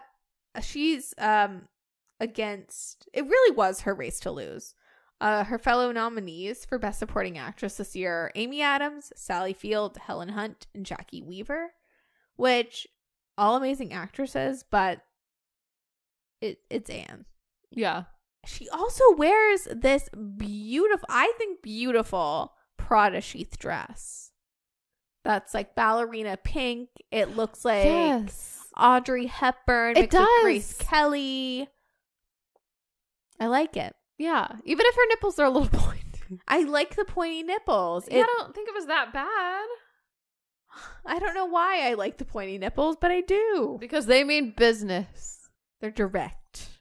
So she received a lot of backlash for it. And in Harper's Bazaar in 2014, she said, I looked in the mirror and turned to my husband, Adam, and say, it looks like my nipples are hard. He says, you look beautiful. Your nipples look pointy. The red carpet's about to close. We gotta go. He's like, yeah, that's me getting ready. That is funny. I mean, I'm like trying to look at this dress from different angles and stuff and different lighting. Is it as bad as people say? No. I mean, okay, in some lighting, it's just like, well, they're there. But I mean, we've seen like people in the 90s wore like nothing on top, like, or you know, they wore like see-through. Yeah, like pre the nip. Wait, were we like closed-minded about nipples? What happened? I don't know. I mean, it also apparently this wasn't her initial dress that she chose. Yeah, maybe it's the color too, because it's like pink. I don't know. I don't really see a problem with this dress, to be real. I think. See, when I close my eyes and think of the 2013 Academy Awards, I see Anne Hathaway in this dress. And I see J-Law falling up the steps. Like that's what she gets. No, I'm just kidding. But yeah, it's a moment. I don't know. I like it. Yeah, I like it. I don't know what people are upset about. I'm trying to find like, okay, yeah, they look a bit pointy, but so I mean, I will say the pixie cut looks like her name is Joanne and she's in the carpool line a little bit, but that's not her fault. That's yeah, I don't know. I know I said I like short hair, but like I like it a little shorter, like the real pixie. Like this is a little overgrown. This is like, it's not quite Karen, but it's like it's close to like a bowl. I don't know. It's Joanne. It's Joanne. Yes, I know what you mean. It's Joanne. She teaches second grade. Yeah, this is just sorry. But no, I have a different, a little bit that, but also Joanne reads books. Joanne. What else about her? She might be a 10-year-old boy. Yes. Or a 40-year-old woman. We don't know. We don't know. Yeah, it is those vibes. Yeah. But yeah, this is like this moment in time. Anne Hathaway's at the highest heights of her career. She has all this Oscar buzz. She's in everyone's good graces because everyone thinks she's smoking hot as Selena Kyle. Yeah. And then it seems like one BuzzFeed article happens and Les Mis comes out. Mm-hmm. And that's when the hate starts. That's all it takes. Because everyone's comparing her against Jennifer Lawrence, who is super young, like cool girl, funny, down to earth. Yeah, which I didn't realize that at the time. Like, I didn't realize they were being compared. Yeah, because I didn't even put them in the same category, really. I mean, because, you know, I've been with Anne Hathaway for the longest time. I'm like, I don't know who Jennifer Lawrence is. I mean, she did have me in Silver Linings Playbook. I was like, okay, I liked her, but I didn't think of them like as competitors, really. So it's interesting looking back and thinking, like, trying to analyze the Hathaway, because I do remember people like not liking Anne Hathaway. I just didn't realize the J-Law effect. And I did. But you know, I'm a Hathaway stan for life. Yeah. Also, I do relate to Anne Hathaway way more. I personally. J-Law's a little sloppy. Well, No, it's like I'm envious. I've always been envious, especially at that time, being like 18, like looking up to Anne Hathaway and being like, oh my God, I'm a theater kid. She's giving off theater kid energy. She's, you know, she does like, it really happened, you know, wins the Oscar. And I'm like, yeah, it really happened for her. This is what she wanted her whole life. She's worked so hard. Like, she is perfect. It is like, I don't know. I'd never thought anything was wrong with that, but I remember society, especially at that time, was like, that's something wrong with you. You wanting that, you trying everyone wants too hard. Wait, but that's why everyone's there. Why are they singling her out? That's why every single person in that room is at the Oscars. They all, like, obviously the love of acting, but also, like, of course you want to win. Like, who doesn't want to win? But if you want to win, this is like the America Ferrera Barbie speech all over again. Yeah. Like, you have to care, but you can't care too much. Or people will say you have a punchable face. Nikki, this could be your new model, like your new audition. But yeah, and then the fucked up thing about internalized misogyny and whatever this is like now, like not now, but after J-Law had all the success and everyone was like, she's so cool, I just want to have a beer with her, we turn on her. And or like, she doesn't care enough. Yeah. So women can't win. Where's my best supporting actress Oscar? Woo! No, Speech. I don't want to. Just like Noah Baumbach and Greta Gerwig created a great monologue for America Ferrera, but it hasn't changed. It's the whole. It's that. Yeah. That's what I think. And like the hate is, honestly, I think, especially at that time, this is pre-Gone Girl. We haven't heard the cool girl monologue yet. You know, we're still really sipping the Kool-Aid, and we're just wrapped up in not wanting to try so hard. Also, times are really good. This is Obama still president. You know? Yeah. We're riding a high. Silver Linings Playbook, baby. Art Pop hasn't released yet, so all our hopes and dreams aren't dashed. Not yet. No. 2013 was the year of realizing things, though. Yeah? For me, like, what did you realize? Hate. My girl Anne, everyone's turned against her for nothing, for wanting something, for trying. I didn't think that's right. For being too perfect. And also, 2013 taught me that you can have a great album like Art Pop and people still don't like you and don't like the efforts of your performance art that they loved like 2 years prior. People were turning on these bitches. Yeah, what was that about? Why were the tides turning? I don't know. We had it too good. Yeah. They didn't appreciate what they had. We took it for granted. But But that's all because my iPad. Your iPad died. But now it's my turn. Well, I can pick up where you left off. Okay, so take it away, Brie. The hate of it all. I definitely think we were too hard on Anne. Yeah. And I wonder too if her just admitting like, yeah, I wasn't really happy to get the Oscar. I wonder if she was like on their list or something. Maybe. You know?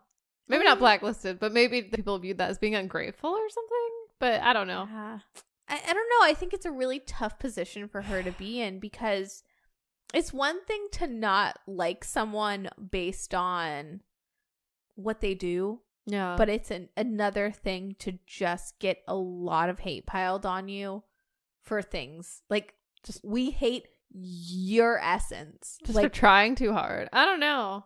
Yeah, it's... I couldn't imagine that on like a big scale.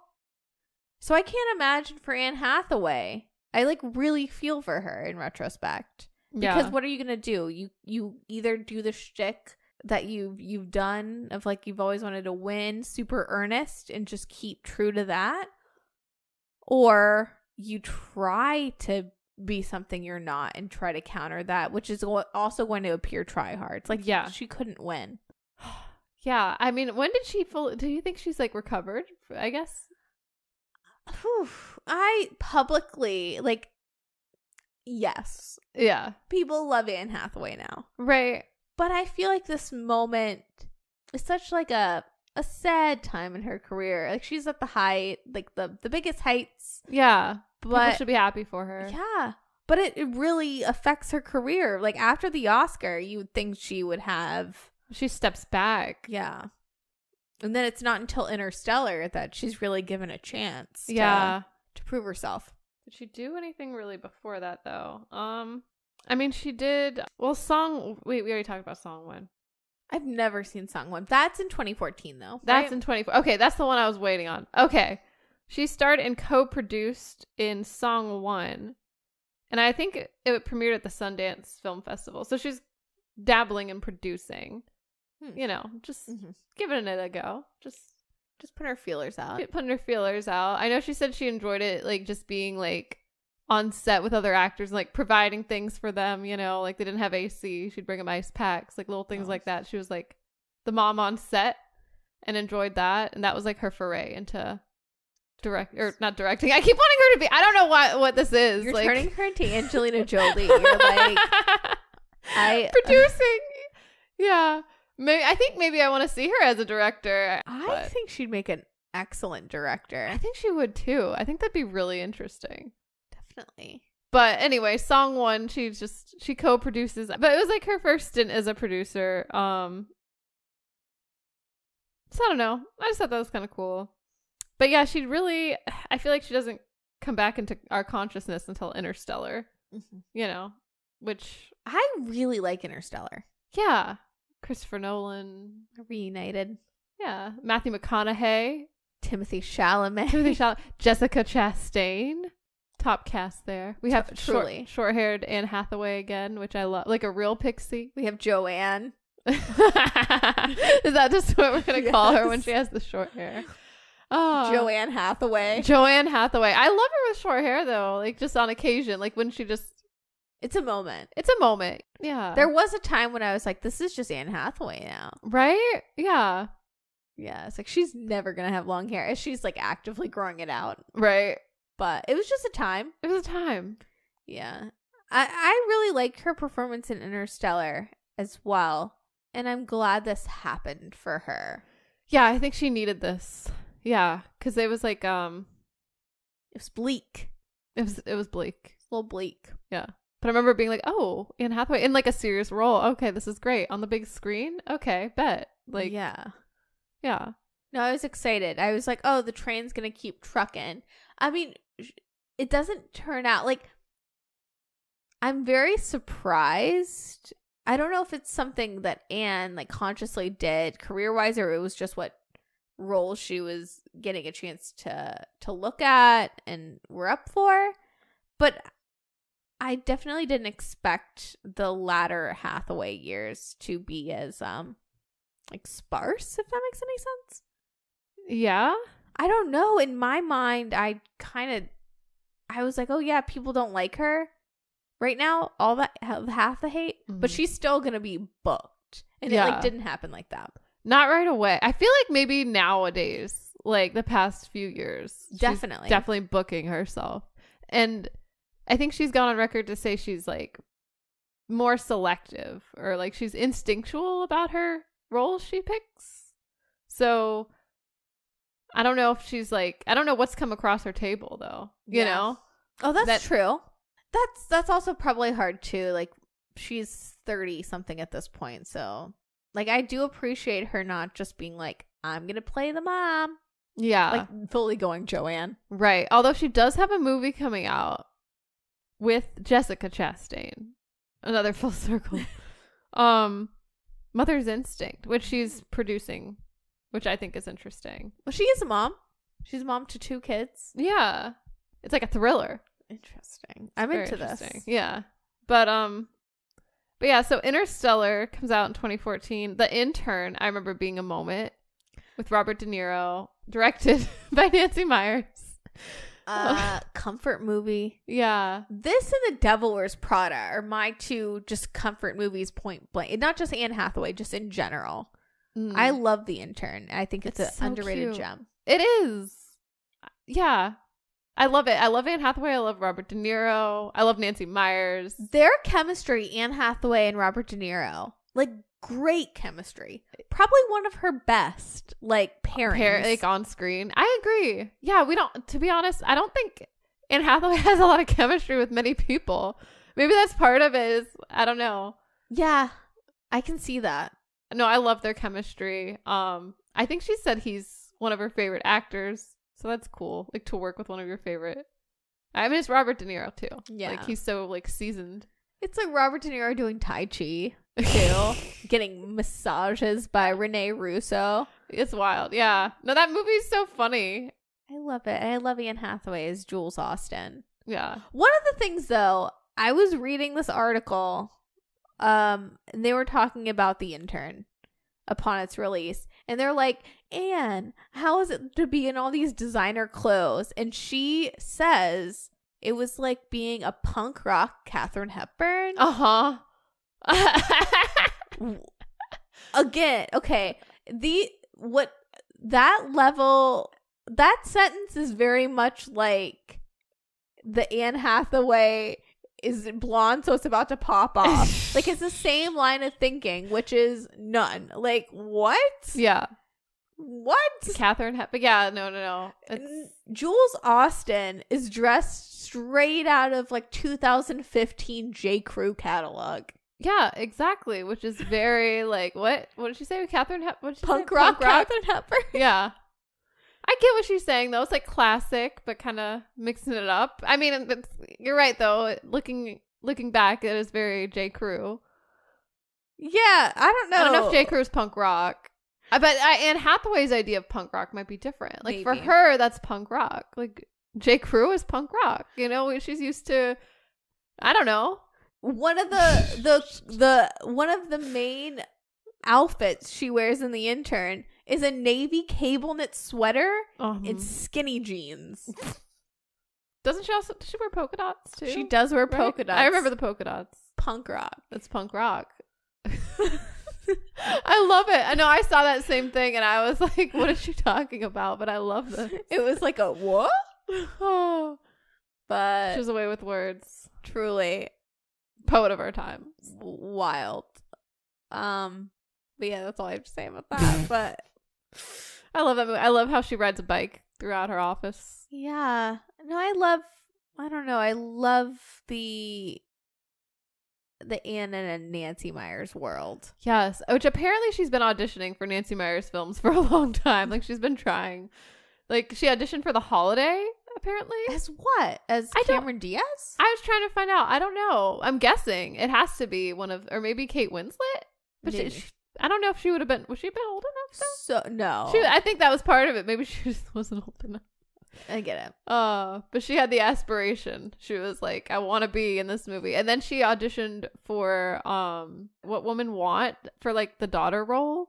So she would have been Mel Gibson's daughter. Yeah, which I could see that. I could see. Yeah. But what if we didn't get the Princess Diaries? That's true. What if she was doing that instead? Yeah, the invisible string theory. Yeah. Jumping off of that. So, and speaking of alternate realities, she almost was cast as Barbie. And speaking of Barbie, isn't that just an interesting thing that like there could have been a different version of Barbie that wasn't like directed by Greta Gerwig, that wasn't starring Margot Robbie? I'm so glad that did not work out. Yeah. I don't know. I mean, I don't think Anne Hathaway would have necessarily been bad as Barbie, but it would have been a totally different moment. Who knows what it could have done to her career? I know. I think I'm like so protective of Anne Hathaway. Yeah. I'm like, no, that opens her up to too much hate. Right. Well, she said she was glad that it didn't work out. She says she thinks that Barbie, the way it happened, was perfect. She's not upset about it. Like, truly. Yeah. I'm glad too. I would have loved it for Anne as far as like her career. Like, it would have been kind of cool. Yeah. To see her as Barbie. She would have been blonde again, probably. Yeah. which we know what that means. Yeah, we know how that would have gone down. Yeah. Despite what everyone says, we know what that means. Yeah, we've discovered something here on the pod today. Yeah, I don't know. I have like no real thoughts about Anne Hathaway being Barbie, because also there were rumors Amy Schumer was going to be Barbie at one point. Yeah. I feel like they were throwing everyone at the kitchen sink to try to play Barbie. Probably. Margot Robbie is like the only choice.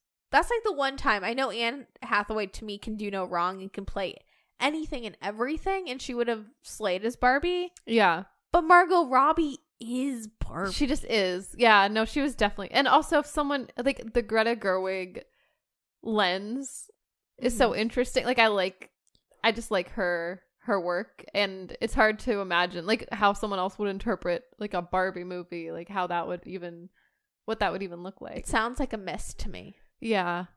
Yeah. I think she dodged a bullet. Yeah. Oh, yeah.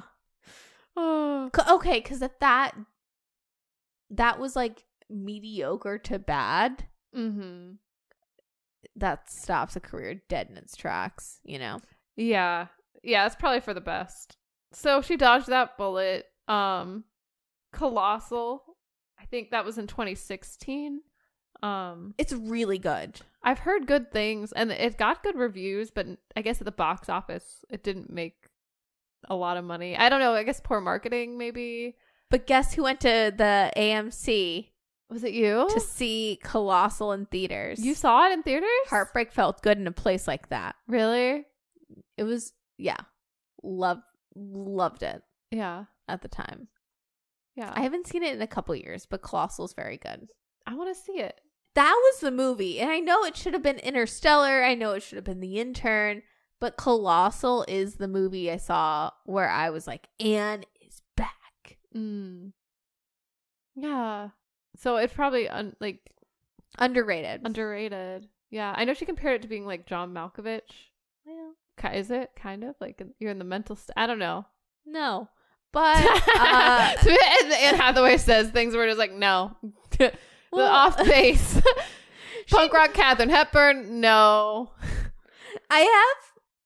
It's someone that really identifies as an Anne Hathaway.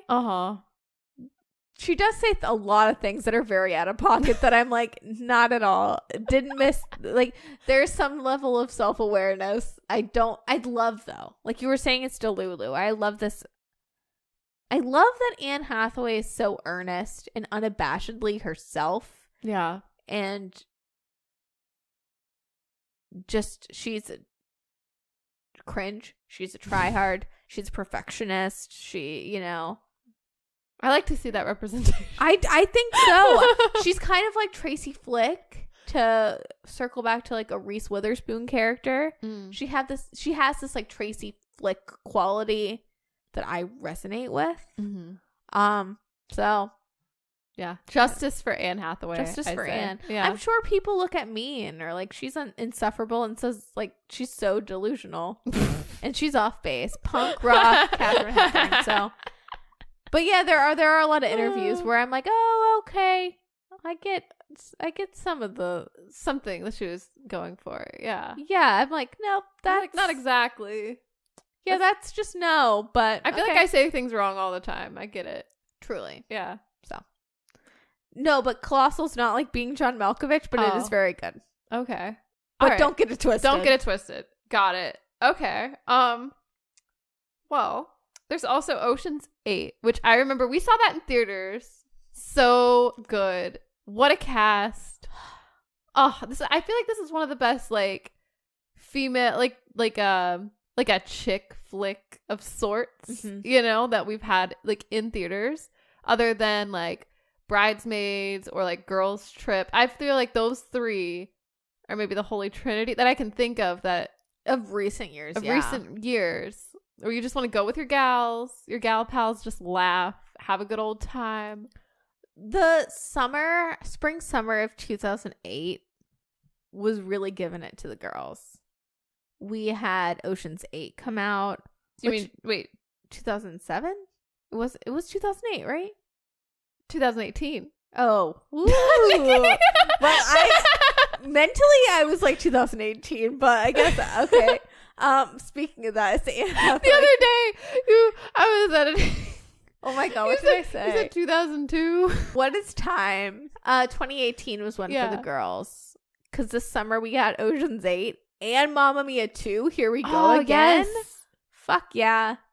Crazy Rich Asians. Yes, actually those are up there too. Those are in the girl, like the...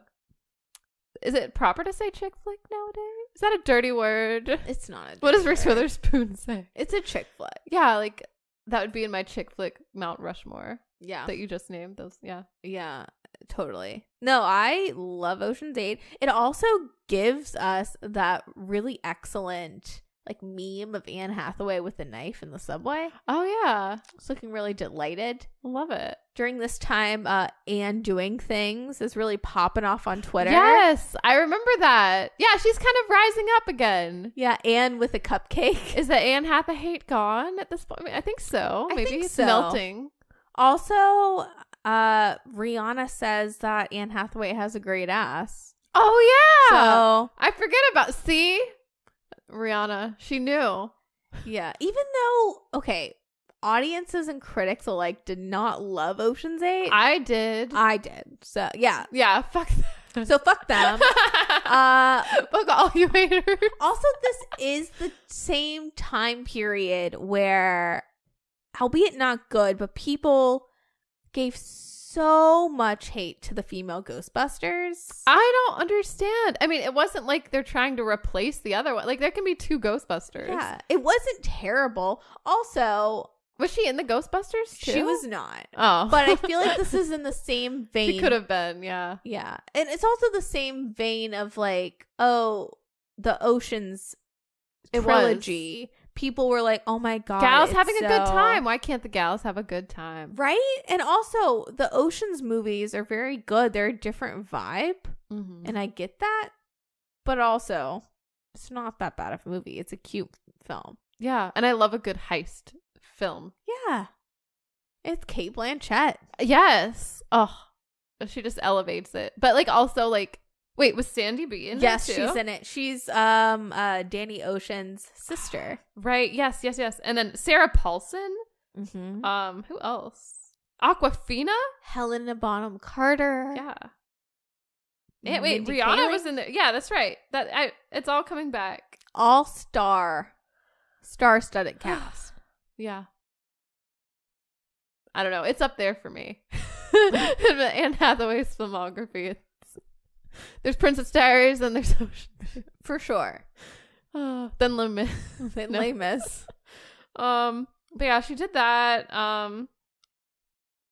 Dark Waters, which is a Todd Haynes film. My man. Yeah.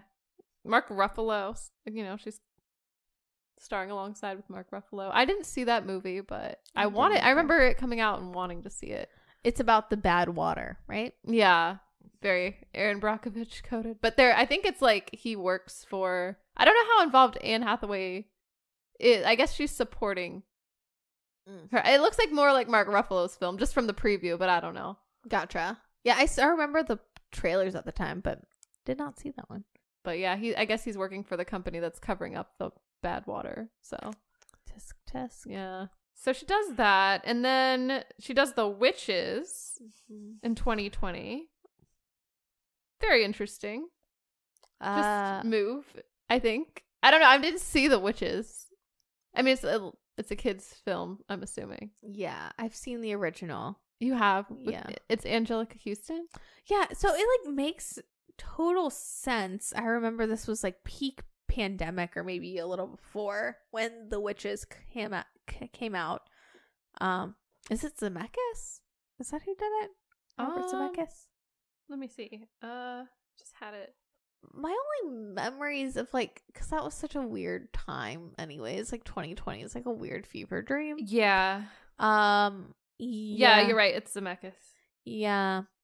I haven't seen it, but I've seen clips. I think Anne Hathaway's fine, and I love the like idea of her being in this role as like a modern day Angelica Houston. Like, I live for that. Yeah, I like the idea of it as well. The concept's a slay.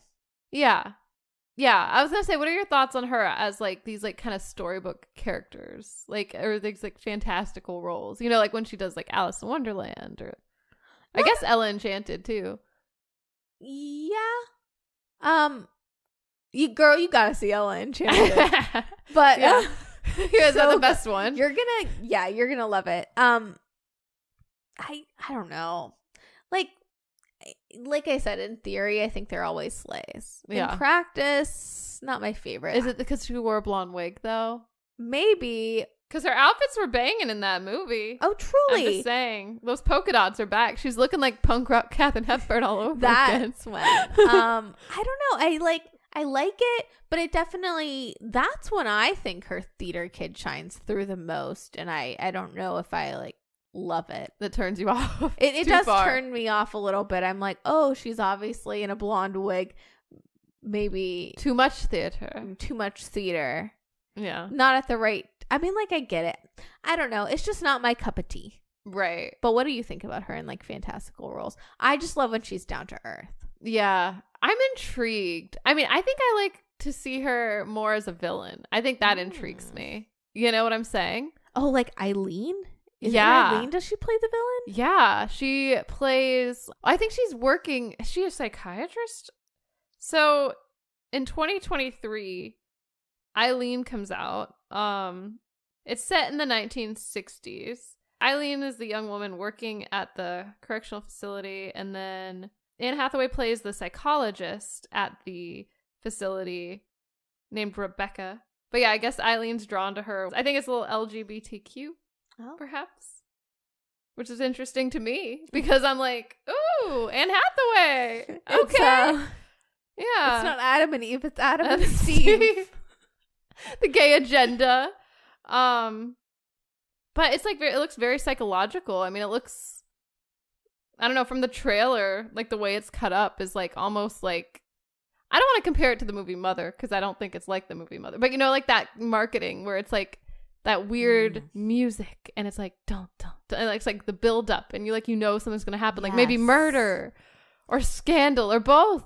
Like I'm into it, but it doesn't give a whole lot away of exactly what's gonna happen. You just know that there's something amiss, and like Anne Hathaway is mixing it up. She's, you know, the one calling the shots. She's the murderer. She's the manipulative one. I don't know. I just think it's really interesting to see her in the roles. Like, I'm sure Witches probably isn't that deep, you know? It's kids film. It's like, you know, but I think like it's interesting to see her maybe she will be more like a Miranda Priestley or something. And like, you know, as her career evolves, like I'm kind of intrigued by this turn of like psychological dramas that she's taking. I'm interested in that too. I think fantastical, you can miss me on that. Yeah. But I totally agree with you. Like, I really want to see Eileen. And I do like that direction. I want to see Anne in like a more psychological thrillers, explore her range as a villain in that way.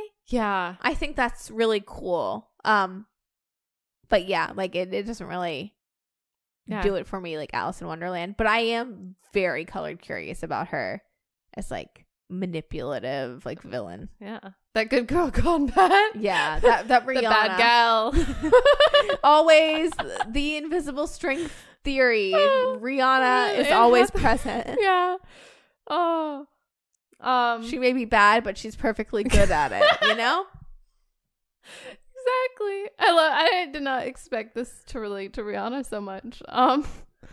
But yeah, she does the witches. And then Lockdown. I haven't seen that either, but that happened obviously in the lockdown, which I don't know how I feel about pandemic movies during the happening during the pandemic. Like, it kind of is a weird vibe to me.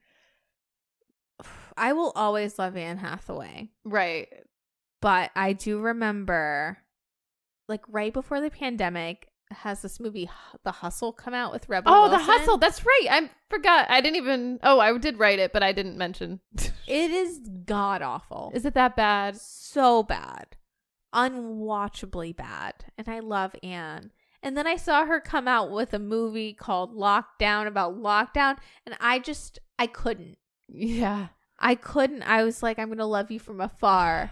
I had to take a step back. I had to take a step back. I'm just getting back into the Anne. I think I took a step back around The Hustle too, because I remember the preview and thinking, I don't know if this is gonna be good. Like, and I like Anne Hathaway and I like Rebel Wilson too. Yeah. I just don't know, something about it. Just, I felt like, oh, this probably isn't gonna be good. Yeah. Yeah. And then I just don't have an interest in watching movies about the pandemic, especially when it was still going on. I'm like, this is too soon, guys. Like. Mm-mm. And I guess that movie was filmed in 18 days. So, I mean, how good can it be? No, I don't know. Maybe it was. During lockdown? Yeah. But I get it. Actors still have to work. Like, I do get, like, taking a project on like that. And it was another heist movie, but could never beat Ocean's 8. That's true. I mean, as someone that was a working actor still in 2020, that seems like a headache. Yeah. See, I don't like thinking about that. I don't want to go to logistics. A movie being like, oh my God, they had a quarantine for 2 weeks. And then they had to probably swap out their crew because someone got COVID. I mean, I get like the maybe need for making like 1 or 2 movies like that just to process it. Like, so we can all unpack those feelings. But I remember there being like a slew of these pandemic films. During and being like, the love pandemic. And I'm like, why can't we make movies about other things during, like, if you can make a movie during the pandemic, why not make it something escapist? Like, we don't want to be reminded that we're in this, like, it just was dark times. It's just so wild. Wild, yeah. But I don't know, it happened. It's a blip. Also, can we talk about my favorite Anne Hathaway performance of the past 5 years? Oh yeah, what? Herself. Just her. Have you seen that video of her getting down on the floor in this awesome leopard dress singing Lady Marmalade? What? You really haven't seen I don't this? think so. No. Oh my God. You gotta show me. Well, I can't. If I just look it up, will it pop up? Oh, yeah. See, I think the 2020s are all about the Anne Hathaway Renaissance, where we just applaud her for being her. Yeah. And for wearing good fashion and for being America's sweetheart. Wait, is it this outfit? It is. Holy crap, she looks hot. Look, she's got, it's like bedazzled leopard. She's never looked hotter than in the past couple years. God. But Brie, type in like Lady Marmalade or something. Mine's about to die too. So I mean, I'm gonna use my last 5% of my iPad. Oh my God. She's just getting it. I know there's a recent one where she's also dropping it low and someone just like caught her. I don't think I've ever seen her let loose. Maybe that's it. I just want to see Anne let loose. Let her be free. Like, just let Anne loose. Let Anne loose. I love that. She's living her best life. She looks so happy. That makes me happy. Mm-hmm. I'm like, good. She can relax. I mean, it must be hard to be like a famous star and all that. You got to let loose. Oh, and I love when Anne lets loose. It is really cool to see because we don't get to, like, she really does like keep a tight fist. She does. But I love this new era of Anne. Yeah. Which, speaking of, have you seen the preview for The Idea of You? Yes. That it looks, I honestly think it's going to be really good. Is this our dream coming true? You know how we often talk about like One Direction fanfic. One Direction fanfic. Yeah, this movie's slightly based on One Direction fanfic. it is. Yeah. I think Harry Styles mostly, but sorry, Zayn. No, I'm just kidding. He's so sad. I know we have a little Zayn like figurine up here that you stole from me over the weekend. Why I had this? I don't. We both had one though. You had the Harry. We need to find Harry so he can have a friend, and we can do fanfic of Yeah. Harry and Zayn. Yeah. Which never really happened, but No, but it can. also you were right. Zayn was the hottest one I know. and the best singer. That's what Yes. That's what Yeah. I've been trying to say. No one listened to me. But Not even you. in retrospect, you were right. Zayn is the JC Chazé yeah. of One Direction. But his career kind of fell off, and Harry's is still going. Is that fair? No. And you know what? Whatever he did to... You have to cut that out. I was going to say whatever he did to Yolanda Hadid. Maybe she deserved it. Oh my God. I've seen that video where she's like, Gigi and Bella only eat one almond a day. Just saying. Maybe Zayn was provoked. Oh my God.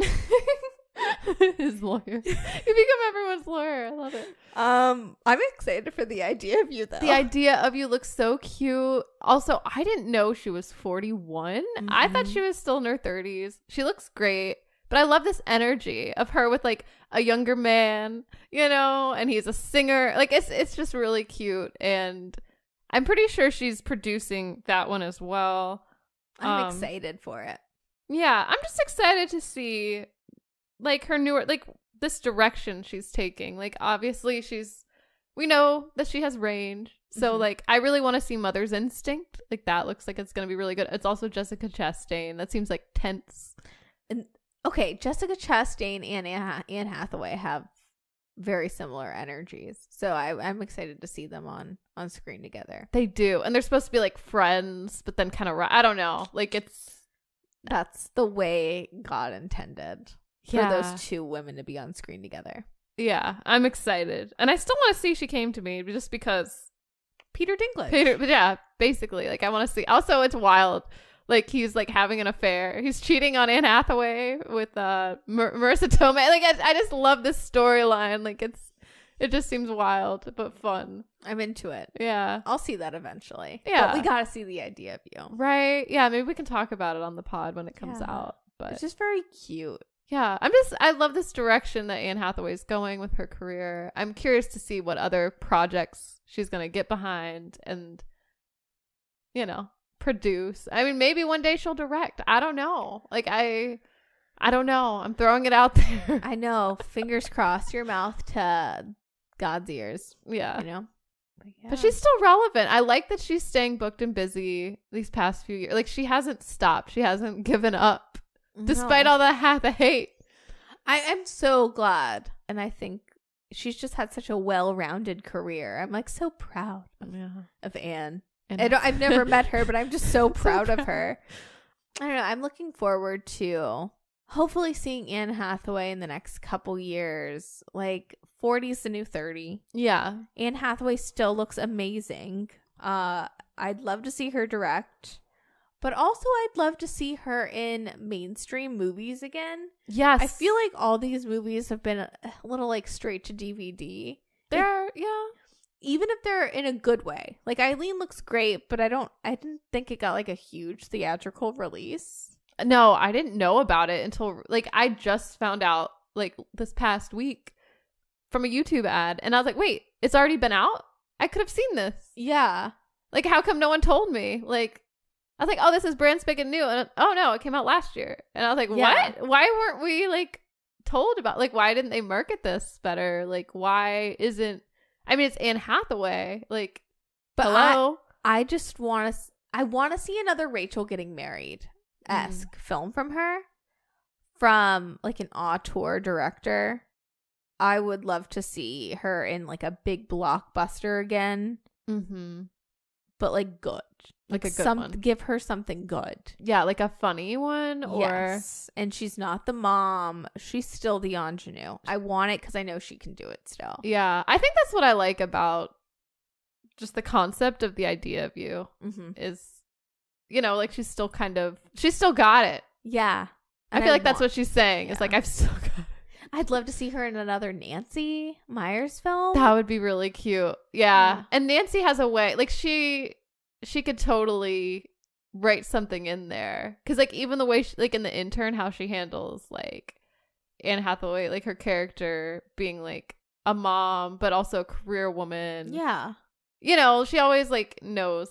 She's still like, she's young and hip and she's still a person. Yeah. She treats her characters with care. So Yeah. I'd love that. Also, I would love like a Natalie Portman-esque role like she did in May December for Anne. Like I'd love something like that. That's what I think Mother's Instinct might be, though.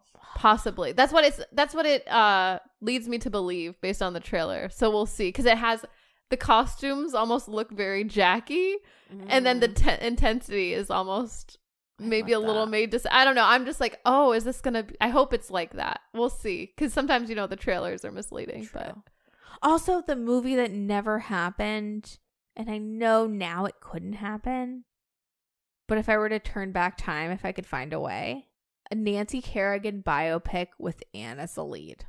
That would have been perfect. She would have been great. Yeah. Because we got I, Tanya, and Margot Robbie as another. Yeah. I, Nancy. Where is I, Nancy? Dang it. It's too late, isn't it? I don't know. I feel like maybe a little bit. Like 10 years ago would have been the perfect time. Yeah. Oh, like 2008 Anne Hathaway as Nancy Kerrigan. Ooh. They favor? They do. I could see Anne Hathaway. Yeah, she would have totally gone full perfectionist, learning to skate. I could see it. Missed opportunity. Lucky chap, get on that. Do the Irishman CGI. Do this, yeah. Even though you don't need that, need much, but no, baby it up. Just like the baby filter. Yeah, yeah. Or not. Just make Nancy Kerrigan just look older, slightly older. Yeah, doesn't have to be accurate. No. It just has to be Anne Hathaway. That's what matters. When there's a Anne Hathaway, there's an Anne Hathaway. Yeah. But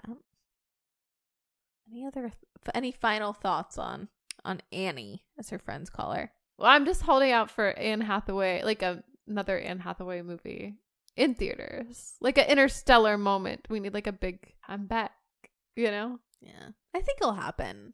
Also, Anne Hathaway, we as like a culture, we fell out of favor with her, but we're back.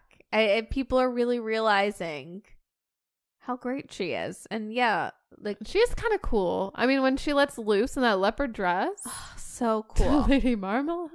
Yeah. She's the people's princess. Get over it. Get over it. Shut up. If I'm not enough of a freak already, let's add a tiara. Where there's an Anne Hathaway, there's an Anne Hathaway. And it's Adam and Steve, not Adam and Eve. But we'll see you next week. Yeah. Bye. Bye. Late to the Party is hosted by Nikki Jensen and Brie Picconi. Our podcast is produced by Grace Dunbar and edited by Brie. That's me. Thanks for listening. Make sure to rate and review us on Spotify and Apple Podcasts. We'll see you next week. Bye.